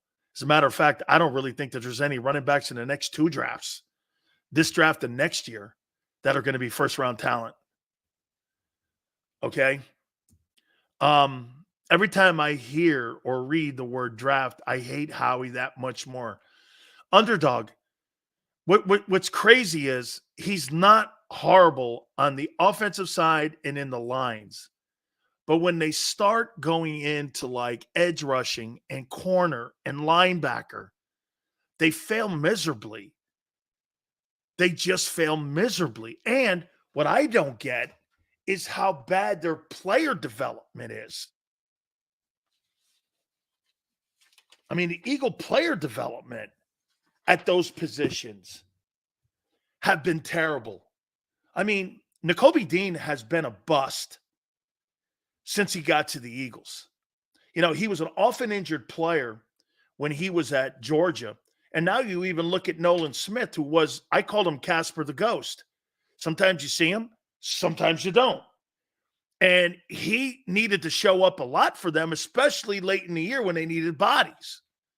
I'll tell you something about these Georgia guys. Jordan Davis hasn't really lived up to the hype that he had when he was a 13th pick. Jalen Carter, I think, is going to be a superstar. But Keely Ringo, I don't know. Nolan Smith, Nakobe Dean. Name me a really big-time Georgia football player that's been great defensively. Roquan Smith, the kid Wyatt, okay. But have they really produced superstar defensive talent at the next level? That's like telling – I'm going to bring my friend Tony Sakusa in here in a minute because I always got to tell you, name me the greatest player Coach K's ever coached. Grant Hill? Then who? Kyrie Irving played one game. Name me another one. Elton Brand? All right, he's kind of good. Who else? How about Bob Knight? Outside of Isaiah Thomas, name me one guy in 30 years that played in the NBA and you went, that guy was who? Kent Benson? Name me a guy. Some programs are just set for college. Look at Pitt. How great Aaron Donald, Darrelle Revis, the Hall of Fame wide receiver from the Cardinals, Curtis Martin, Bill Fralick, Dan Marino, Chris Dolman. Okay? I mean, that being said, my friend, the last word in college football, we love talking with him. It's Tony Sakusa. He joins us now here. By the way, he does a great job. You got to make sure you check out all his stuff. Isn't that something about certain programs, Tony, are set up more for college success than they are for NFL level success? It's you can like look at Pitt compared to Penn State versus the Hall of Fame that they put in. Aaron Donald, Darrelle Revis. You had me laughing with Indiana and Kent Benson. I literally was laughing out loud at that one. By the way, with Pitt, you kind of forgot somebody. Little running back by the name of Tony Dorsett. Tony Dorsett, my God. Yeah. Yeah. Isn't that something, though, that some programs are set up? LaShawn McCoy, too, right? Shady McCoy. Sure. Also at Pitt. Isn't it something that some programs are set up more for that? Like, how about this one? C.J. Stroud is the greatest quarterback that Ohio State has ever produced for the NFL level, and that Purdue has actually produced more quality NFL quarterbacks like Len Dawson and Breeze, Bob Greasy. Go down the list of guys who have played there and have gone on to the NFL and done a good job. I mean, it just shows you again, some places are just more conducive to that. No, it's true. It's the way the system is built. It's what, you're not going to ever put Purdue in the list of all-time great football programs. You're not going to put them in the list of all-time great basketball programs. I mean, prior to now, the last time they were in the Final Four, their center was, Joe Barry Carroll, who got the nickname Joe Barely Cares, right on, because of the way he played. But yet that football program has got great pro quarterbacks. It is strange. There becomes a legacy, and I think honestly, the legacy then begets the legacy, if that makes sense. If you're doing the recruiting pitch and you're at Ohio State, you're not talking about the legendary quarterbacks that you've put into the NFL. You're not bringing up Art Schlichter, by any stretch of the imagination. Right, exactly. But you're going to bring up other positions that have been great at Ohio State. If you're USC, right? You've got a No little bit of quarterbacks. variety, but yeah, I mean, seriously, what quarterbacks? Matt Leinart, Carson Palmer, maybe. Vince Evans. I Right. mean, Pat Hayden. Right? Who are you going to bring up? You're going to bring up running backs. You're going to bring up linebackers. You're going to bring up defensive backs. You're going to bring, yeah, exactly. You're going to bring Ronnie Lott and have him show everybody the finger that he cut off so he could keep playing. That's just, but. And so then the great running backs want to go there, or some of the other examples that you played. That's just where you lean heavily. It's interesting to me that the Eagles have virtually spent all of the last 3 or 4 years in Athens, Georgia, looking at their scouting, and what are they getting out of it? I mean, right now, I look at that, and they even tried hiring the D coordinator. Mm-hmm. Okay, so I look at it like this, Tony. I mean, I think Jalen Carter, he ran into that rookie wall. He was awesome early on. He took a step back, and Devin Witherspoon, who was my favorite player in the draft last year, pre-draft, who I loved because Lovey recruited him. I thought he was a great-looking player, and he turned out to be a great player. Then Will Anderson caught fire, and I thought he's the best defensive player that Nick Saban's ever coached. Right. And it played out to be that way, but I mean, yeah, they're not getting really anything out of that. And Nakobe Dean has been a bust, and Nolan Smith gave them nothing. So yeah, I just don't see it. I want to get into something here with you here. Sure. I want to bring something to your attention here. Since 2009, there have been 43 quarterbacks taken in the first round. Half of them have been bust. 23 have been bust. And how about this? Since 2009, only 2 quarterbacks have won a Super Bowl that have been drafted in the first round. Matthew Stafford, Patrick Mahomes. Yeah. Why is that position so coveted? And when I look at this draft, I look at Drake May and go, I don't know. I look at Caleb Williams and I go, what did he ever win in college? Now, I know Andrew Luck and John Elway didn't win a ton at Stanford. I know that, but it was Stanford. I never remember him beating Utah. Right. I mean, but I just didn't. And then Jaden Daniels is kind of interesting to me because he was at ASU. He was coached by Herman. Then he was coached by Brian Kelly. Mm-hmm. He was insane. Michael Penix was at Indiana, got hurt, went up to Washington. Washington's not known to be in a conference with defensive guys. Bo Nix, I think, was on a GI Bill. I think he's 34 or something. I mean, I don't know how old that guy is, so I don't know how good he is. Bo Nix just finished his registration for AARP. So. Right. I mean, what do you get with? I mean, this guy's older than Chris Winkie. I'm like, not quite, but I mean, at least Winkie played baseball. Sure. I mean, I'm like this. I'm like, what is your take on why the quarterback position is so hard to evaluate? And give me your take on what you see with this group of guys this year. Look, I think I am one of those people who is never, ever, ever in favor of using your number 1 overall pick for a quarterback, because every quarterback who comes in needs development, all of them. But you're basically, with the number 1 pick, you're basically putting the future of the franchise on the shoulders of a guy who isn't yet ready. I think what happens is you've got a top 10 pick and you feel like, as the team, you've got to make a splash. You've got to come in with the headlines, and you've got Heisman winners on there, and you've got to make the big headlines. And that's what happens. Look, I'd rather draft an All-American left tackle or, a huge offensive lineman. I'd rather draft, a great linebacker, frankly, with a top 10 pick than I would a lot of these quarterbacks. Look, Caleb Williams is a very good quarterback, and he's going to be the number 1 pick. He just is.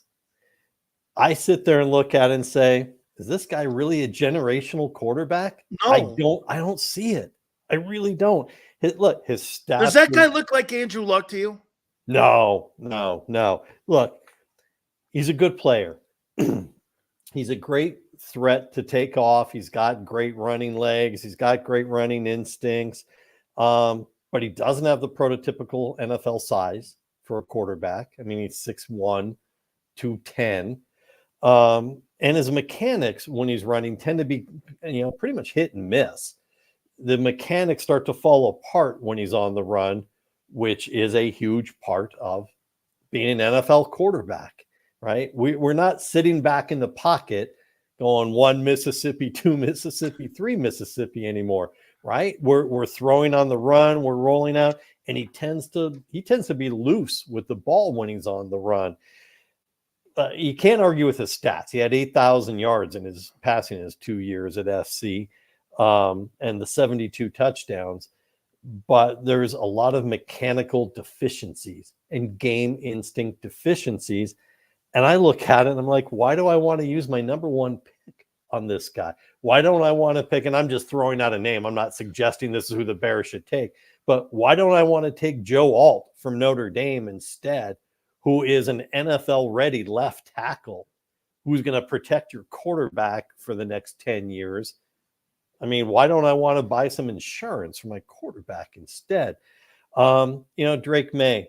Look, I watched him all year with the ACC. He's in your neck of the woods too, right? He is. He really suffered from the loss of Phil Longo as the offensive coordinator when Longo took off for Wisconsin. And to be that, I don't want to call it dysfunctional, but to have your game disrupted that much with that change brings me a lot of questions. I got to be honest, and he's probably the number 2 pick. I got to tell you, I like Jaden Daniels better than any of them. Me too. And the reason being is Daniels became a different quarterback when he went to LSU. When he was at Arizona State, he was a run-first quarterback who could throw. Better coaching. Better coaching, exactly. Better coaching at LSU. He became a legit quarterback. I mean, the guy had a 72% completion rate this last year. He's throwing for 6,700 yards, but he also ran for 1,100. What's that? In the SEC. In the SEC, yeah. And he still ran for 1,100 yards and another 10 touchdowns. And here's why I like him more. We are not even close to seeing his ceiling yet, because he spent the last 2 years really developing and becoming the quarterback that we see. There's still room for improvement. And I am willing to put my top 10 pick on a guy who hasn't hit his ceiling yet. Caleb Williams is the quarterback that he is. What you see is what you get. I mean, can you fix the fact that he runs with the ball too loosely? Maybe. Daniels is still has refinement ahead of him, still has polishing ahead of him. And man, the product you're going to get when he is polished is going to be really something to watch. I'm higher on Jaden Daniels' future. Maybe not. I'm not talking the first 6 games. I'm not talking about he's starter week 1. I'm higher on his future 2 years from now than I am on either May or Caleb Williams. I say these 3 guys, Marvin Harrison Jr., Quinton Mitchell, Joe Alt, and Brock Bowers are the best players in the first round. Yeah. Yes on Bowers. Let me say why I would take Bowers if I was anybody outside of a team that needed a quarterback, because Tony, in today's NFL, the linebacker position is not a valued position. Right. And there's not a ton of really great groupings that you have with teams that you're going to be playing. And I think that's why the tight end position has become more prevalent. You're seeing all these teams who have these big-time tight ends. I mean, some teams would move off of receivers, but look at Kansas City. They move off of Tyreek Hill, who's a generational receiver with speed, and they stay with Travis Kelce because he knows he covers the seam and not many people can cover him. I say this Brock Bowers guy could make probably the biggest impact of anybody. And if I'm the Jets, Giants, if you're I'm the all Jets, over this. grab How this good guy. is he? He's Bowers is a little bit of a throwback in that he is because we've seen this transformation in college on the tight end position where it's a hybrid receiver, right? Not necessarily a guy going over the middle 6, 7, 8 yards. And that's changed what's available to the NFL. Brock Bowers is a good blocker. He is a legit tight end. He's a good pass catcher. He's the kind of tight end that we're used to seeing in the NFL. I'm really high on him. I like Marvin Harrison Jr. He's going to be the first receiver picked. I'm not sure he's the best receiver. I'm really the kid not. from Washington better or Neighbors? I like Odunze from Washington, and I will tell you why. I like the way he will physically take on the defensive backs.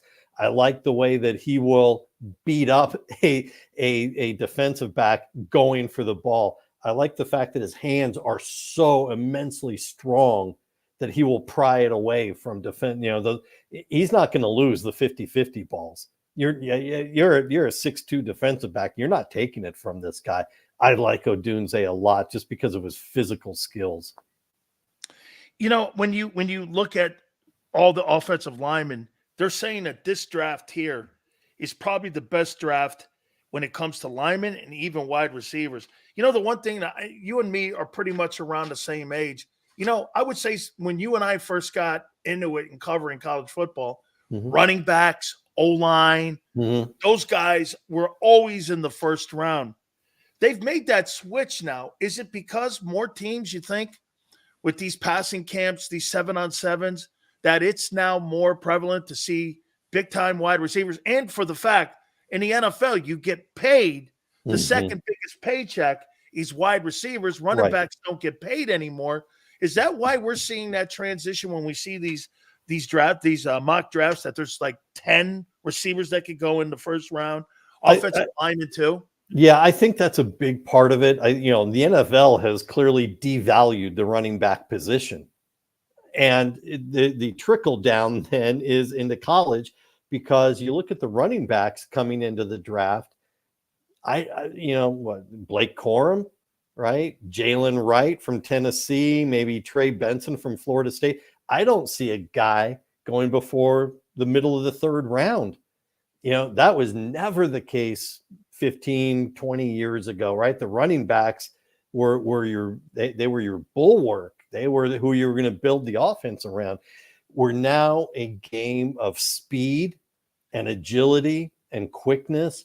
Frankly, you want to see the position that is going to be highly valued is this group of defensive ends, the edge rushers.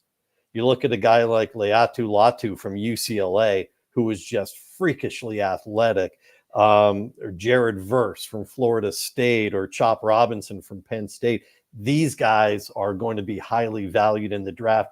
These guys are going to be starting when the season starts, wherever they go. There's always so much that depends on who picks them, what the needs are. These guys are I want the Eagles starters. to draft Chop Robinson at 22.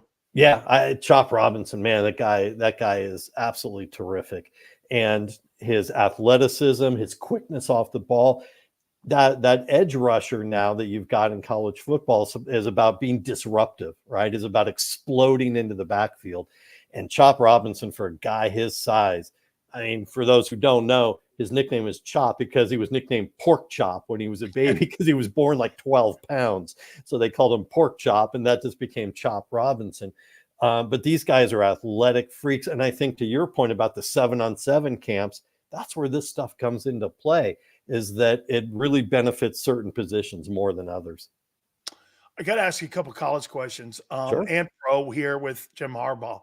What do you think the impact he has on Justin Herbert and the Chargers in his first year there? They got rid of Keenan Allen. Obviously, Mike Williams is no longer there. And so I love the way Jim's going like this. Hey, take J.J. McCarthy. And I think J.J. McCarthy's a 5th rounder. But I think he puts all those receivers to drop to the Chargers pick because the Chargers have the Chargers have the 5th pick. So he can get neighbors for Herbert there and have him on a rookie contract. But what impact do you think he has with the Chargers? He was 44-19-1, 2 NFC championship appearances, winning one of them. I mean, he's had success. Sure. I think, look, first of all, I think Harbaugh's a good coach, period. For all the shtick and all the knocks he takes about his weirdness, and yes, he is weird. He's a good coach and he knows the game. He knows the game well. Do I think he turns around, the Chargers in year one? No. It takes a while for Herbert to get used to Jim Harbaugh, what his camp is going to be like, the esoteric nature of playing for Jim Harbaugh. Herbert's a smart kid. I met him a lot. I talked to him a lot when he was at Oregon and I was on the West Coast. He's a smart kid, but it's going to take a while for him to adapt. It's going to be a rocky first year, but you hang in beyond that, and I think Harbaugh can have a lot of success with the Chargers. What do you think Michigan looks like without Jim Harbaugh? And I'm going to make this to you too, Tony, and I've said this. Jim Harbaugh has done more in his, whatever it was, 9 years. I think it was there, 7 years, 9 years. He did more in 9 years than whatever Bo did. And I say this because he won a national title. The highest finish he ever had was second. There, he wasn't a national powerhouse, Michigan, under him, but it was a Big Ten power. And so, does Michigan fall back into being Michigan of just Michigan and not the powerhouse they are right now? A little bit early on. Sharon Moore is a good coach, and he was there for Harbaugh when Harbaugh was suspended the first time, like the second time. I do too, and he was the right choice for the job. But there is an adjustment in terms of the style, the atmosphere of the locker room, the atmosphere of camp. It is going to be a little bit different because, look, in the Bo era, and that was a great era of Big Ten football, right? Bo against Woody in the 7-year war. It was amazing. They were relevant mostly on a Big Ten level. You play well in the Big Ten, you go to the Rose Bowl, maybe you win the Rose Bowl, and there you go. Harbaugh had Michigan as the national conversation on a national stage every year. They didn't always live up to it. This last year they did. He elevated the program. I don't think you automatically stay there, especially with the expanded playoffs and more teams coming in and there being some more chopping at it and more teams moving into the Big Ten now with the West Coast schools. It's not quite as clear a picture right now. So I don't think it's as easy. Not that it was easy for Harbaugh, but I think it's an uphill fight for Moore. He's a good coach and he was the right choice, but it's an uphill fight. I'm going to say something here that may be a little bit edgy for what some folks would think when it comes to recruiting in the Southeastern Conference. Do you actually think a guy from Washington is going to understand the culture of recruiting in that neck? And I'm going to be kind, in that neck of the woods where you've got a lot of single parents in that neck of the woods, and you've got to understand how to recruit the Southeastern Conference. It's very loyal. They don't like outsiders. It's not as easy to roll in there and recruit that people think at Mississippi State, Ole Miss. Hey, it's one thing, Tony, to recruit at Georgia and Alabama. Those are not. But I'm talking A&M. I'm talking places like Ole Miss, Mississippi, Tennessee. You've got to know the region and how to recruit these high schools. Do you think Alabama's going to still remain where Alabama is with a guy who's never really recruited in that part of the country? I think it was a suicide mission no matter who took the job. Okay. Fair enough. You don't want to be the guy who replaces the guy, You know what? I think Dabo eventually, if this guy doesn't pan out, I think he goes home. Yeah, I don't think Dabo would have wanted it right now because there's no for anyone old enough to remember in terms of basketball, you don't want to be Gene Bartow replacing John Wooden. The guy lost 4 games. The guy who replaced the guy. There you go. Yeah, Bartow lost like 5 games in 2 years and got run out of town. So it's a suicide mission no matter who takes it. Do I think Kalen DeBoer could do it? Yeah, I actually do. He's because the system has changed. Because you've got NIL, because you've got the portal, the system by which you recruit has changed over what it was when Saban took over the program. You're right. So yeah, I think and Kalen's a bright guy. I knew him when he was at Fresno State. Bright guy. I think he can handle it. It's not going to be to the satisfaction of Alabama fans, but nothing would be. Nothing short of Saban and national championship contending will be good enough for them. You're right. It's changed. And this leaves me with this. Because of NIL and the Texas money, and people don't realize that Oklahoma has a lot of Texas players on it and a lot of Texas connections. And with the Texas Longhorns, I think the Longhorns have a chance on being better, just not right away. That they're going to win like 7 ball games. They're going to look like Kentucky for the first couple of years in that conference. However, because of NIL, Saban leaves because of NIL. I think Texas and OU profit because of NIL and make them one of their national powers or 2 of the national powers in that conference. Am I on here, or do you think I'm not? I think Texas more than Oklahoma. I think, because Texas still has that Texas money, and I realize Oklahoma and there's tons of oil money there, but the atmosphere from the fan base and the donors is different. I think in the next year to 2 years, you will start to see a pullback from the major donors who have put into the collectives, because we know there's NIL money and there's collective money, and they're 2 different things. One is getting money from sponsors to sponsor their stuff. The other is just being paid to play. I think you get some pullback on that collective money because the return on investment isn't always so good, right? Do you think the guys who put all that money into Texas A&M 2 years ago are happy with what they've gotten out of it? Absolutely not. The money, the money at Miami. You think they're happy? You think they're happy with it? No. You know very well that they're not. So you're going to start. I hear it every day, believe me. I'm sure you do. So you're going to start to see a little bit of reassessment, that there won't be this endless dumping. That being said, when Texas looks at it and they see what Sarkisian has brought there, and you see the skill position players that he's brought there, you see the stands packed again at Darrell Royal, you see all of those things, it's a good investment for the collective. Therefore, I see them being able to compete in the SEC sooner than Oklahoma. You should hear it, Tony.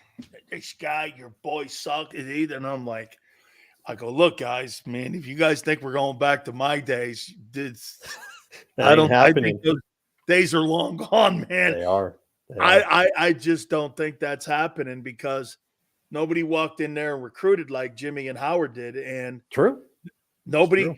I mean, and plus, remember this too, Tony. We only had 3 schools in the state, that were like D1 programs. I mean, the players that you see at UCF, and FIU and FAU, those were all the schools' backups. Sure, but you look at what Howard did, really, and Jimmy, but Howard first put a circle around Broward County. Picket fence, he called it. Right? Yeah, exactly.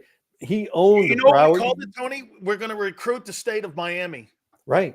Absolutely. You weren't going to get the top end players for anywhere else. They were Miami. There was, from the time they were sophomores in high school, they were thinking about going to Miami. And he did, like you said, that picket fence around Broward County and those areas, they owned it. And Miami doesn't own that anymore. That area is ripe for the picking. Absolutely. Tell folks how they can find you, please. Sure. You go to lastwordonsports.com, you hit the college football link, and there we are. We've got Instagram, we've got Facebook, we've got Twitter at lastwordonCFB.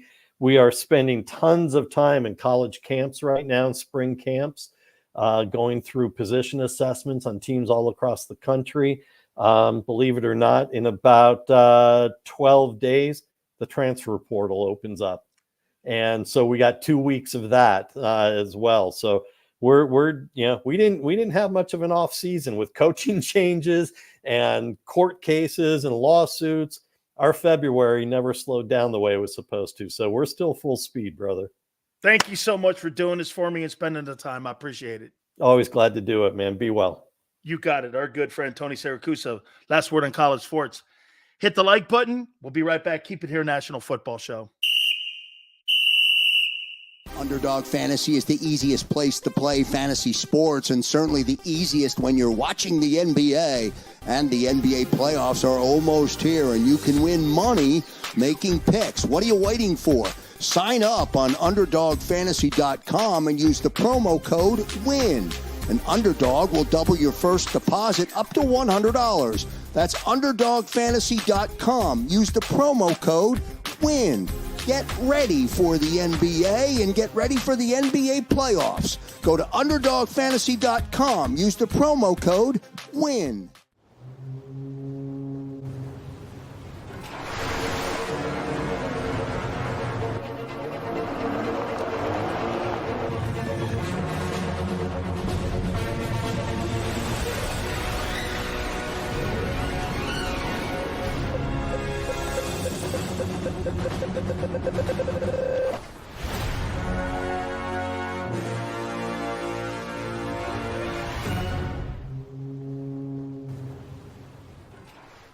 Philadelphia fans, were cut from a different cloth. Born into a brotherhood and bonded to our team for life. We believe anything is possible because we've witnessed the impossible. While we may be from different neighborhoods, come Sunday, we are one, and we will be heard. Pondley Hockey, official partner of the Philadelphia Eagles. Hi everybody, my name's Jason Lombardi. I'm an inspector at JAKIB. At JAKIB we offer three major services, the first one being basement waterproofing, the second service we offer is foundation and structural repairs, and then the third service that we offer is mold remediation. If you feel you are having a waterproofing issue, give JAKIB a call or check us out online.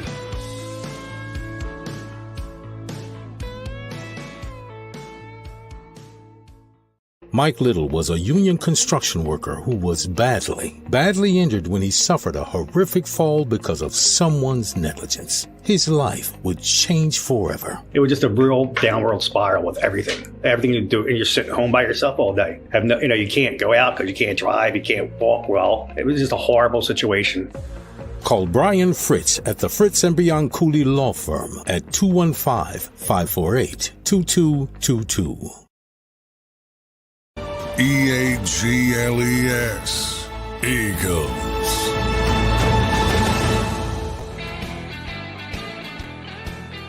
I'm gonna smack the shit out of all of you. Behave yourself when a guest is here. Holy cow, like when you have people over to your home, do you guys talk shit in front of the people your guest? LJ, I'm counting on you. Barb, where are you? Matt, what the hell? I mean, give me a break here. You guys are the worst behaved people I know. Behave yourselves, or I'm going to start taking wrenches away. Not that I know how. Jesus criminy. I mean, like, really, this is like another episode of Curb Your Enthusiasms. I'm sitting here talking to a guy. So you think Michigan? And here's somebody going like this. Your mother. You know what I saw? I saw your mother on a street corner last night. I'm going, and I'm trying to have a decent conversation. Hey, Denny, that's in code in Philly. Good show. You sound like Xander. Hey, I heard your mom was out last night past midnight. Is it true? Tell her to pick her shoes up. I'm sitting there going, so what do you think of Jim Harbaugh's, I know, I got you there flexing, impact on the Chargers. And here are you guys. Yeah, your mom's up. I'm going. By the way, my aunt reads this shit. And my aunt reads this shit. Okay? Holy cow, you guys were unhinged. Hey, okay, you say I'm unhinged. You guys, and Hollywood Hogan, who's going through a very difficult time, he can't even take it. Hey, shut the hell up. All right, guy? I'm going, okay. Oh, what am I supposed to do with you guys? Good grief almighty. You know what, though, man? Thank God that Sherlock Holmes didn't come in here today. I really appreciate it. Big Joe Xander, thank you. Yeah. Okay. Thank you, I guess. I'll see you tomorrow, 2 to 6, and I'll see you on the flip side.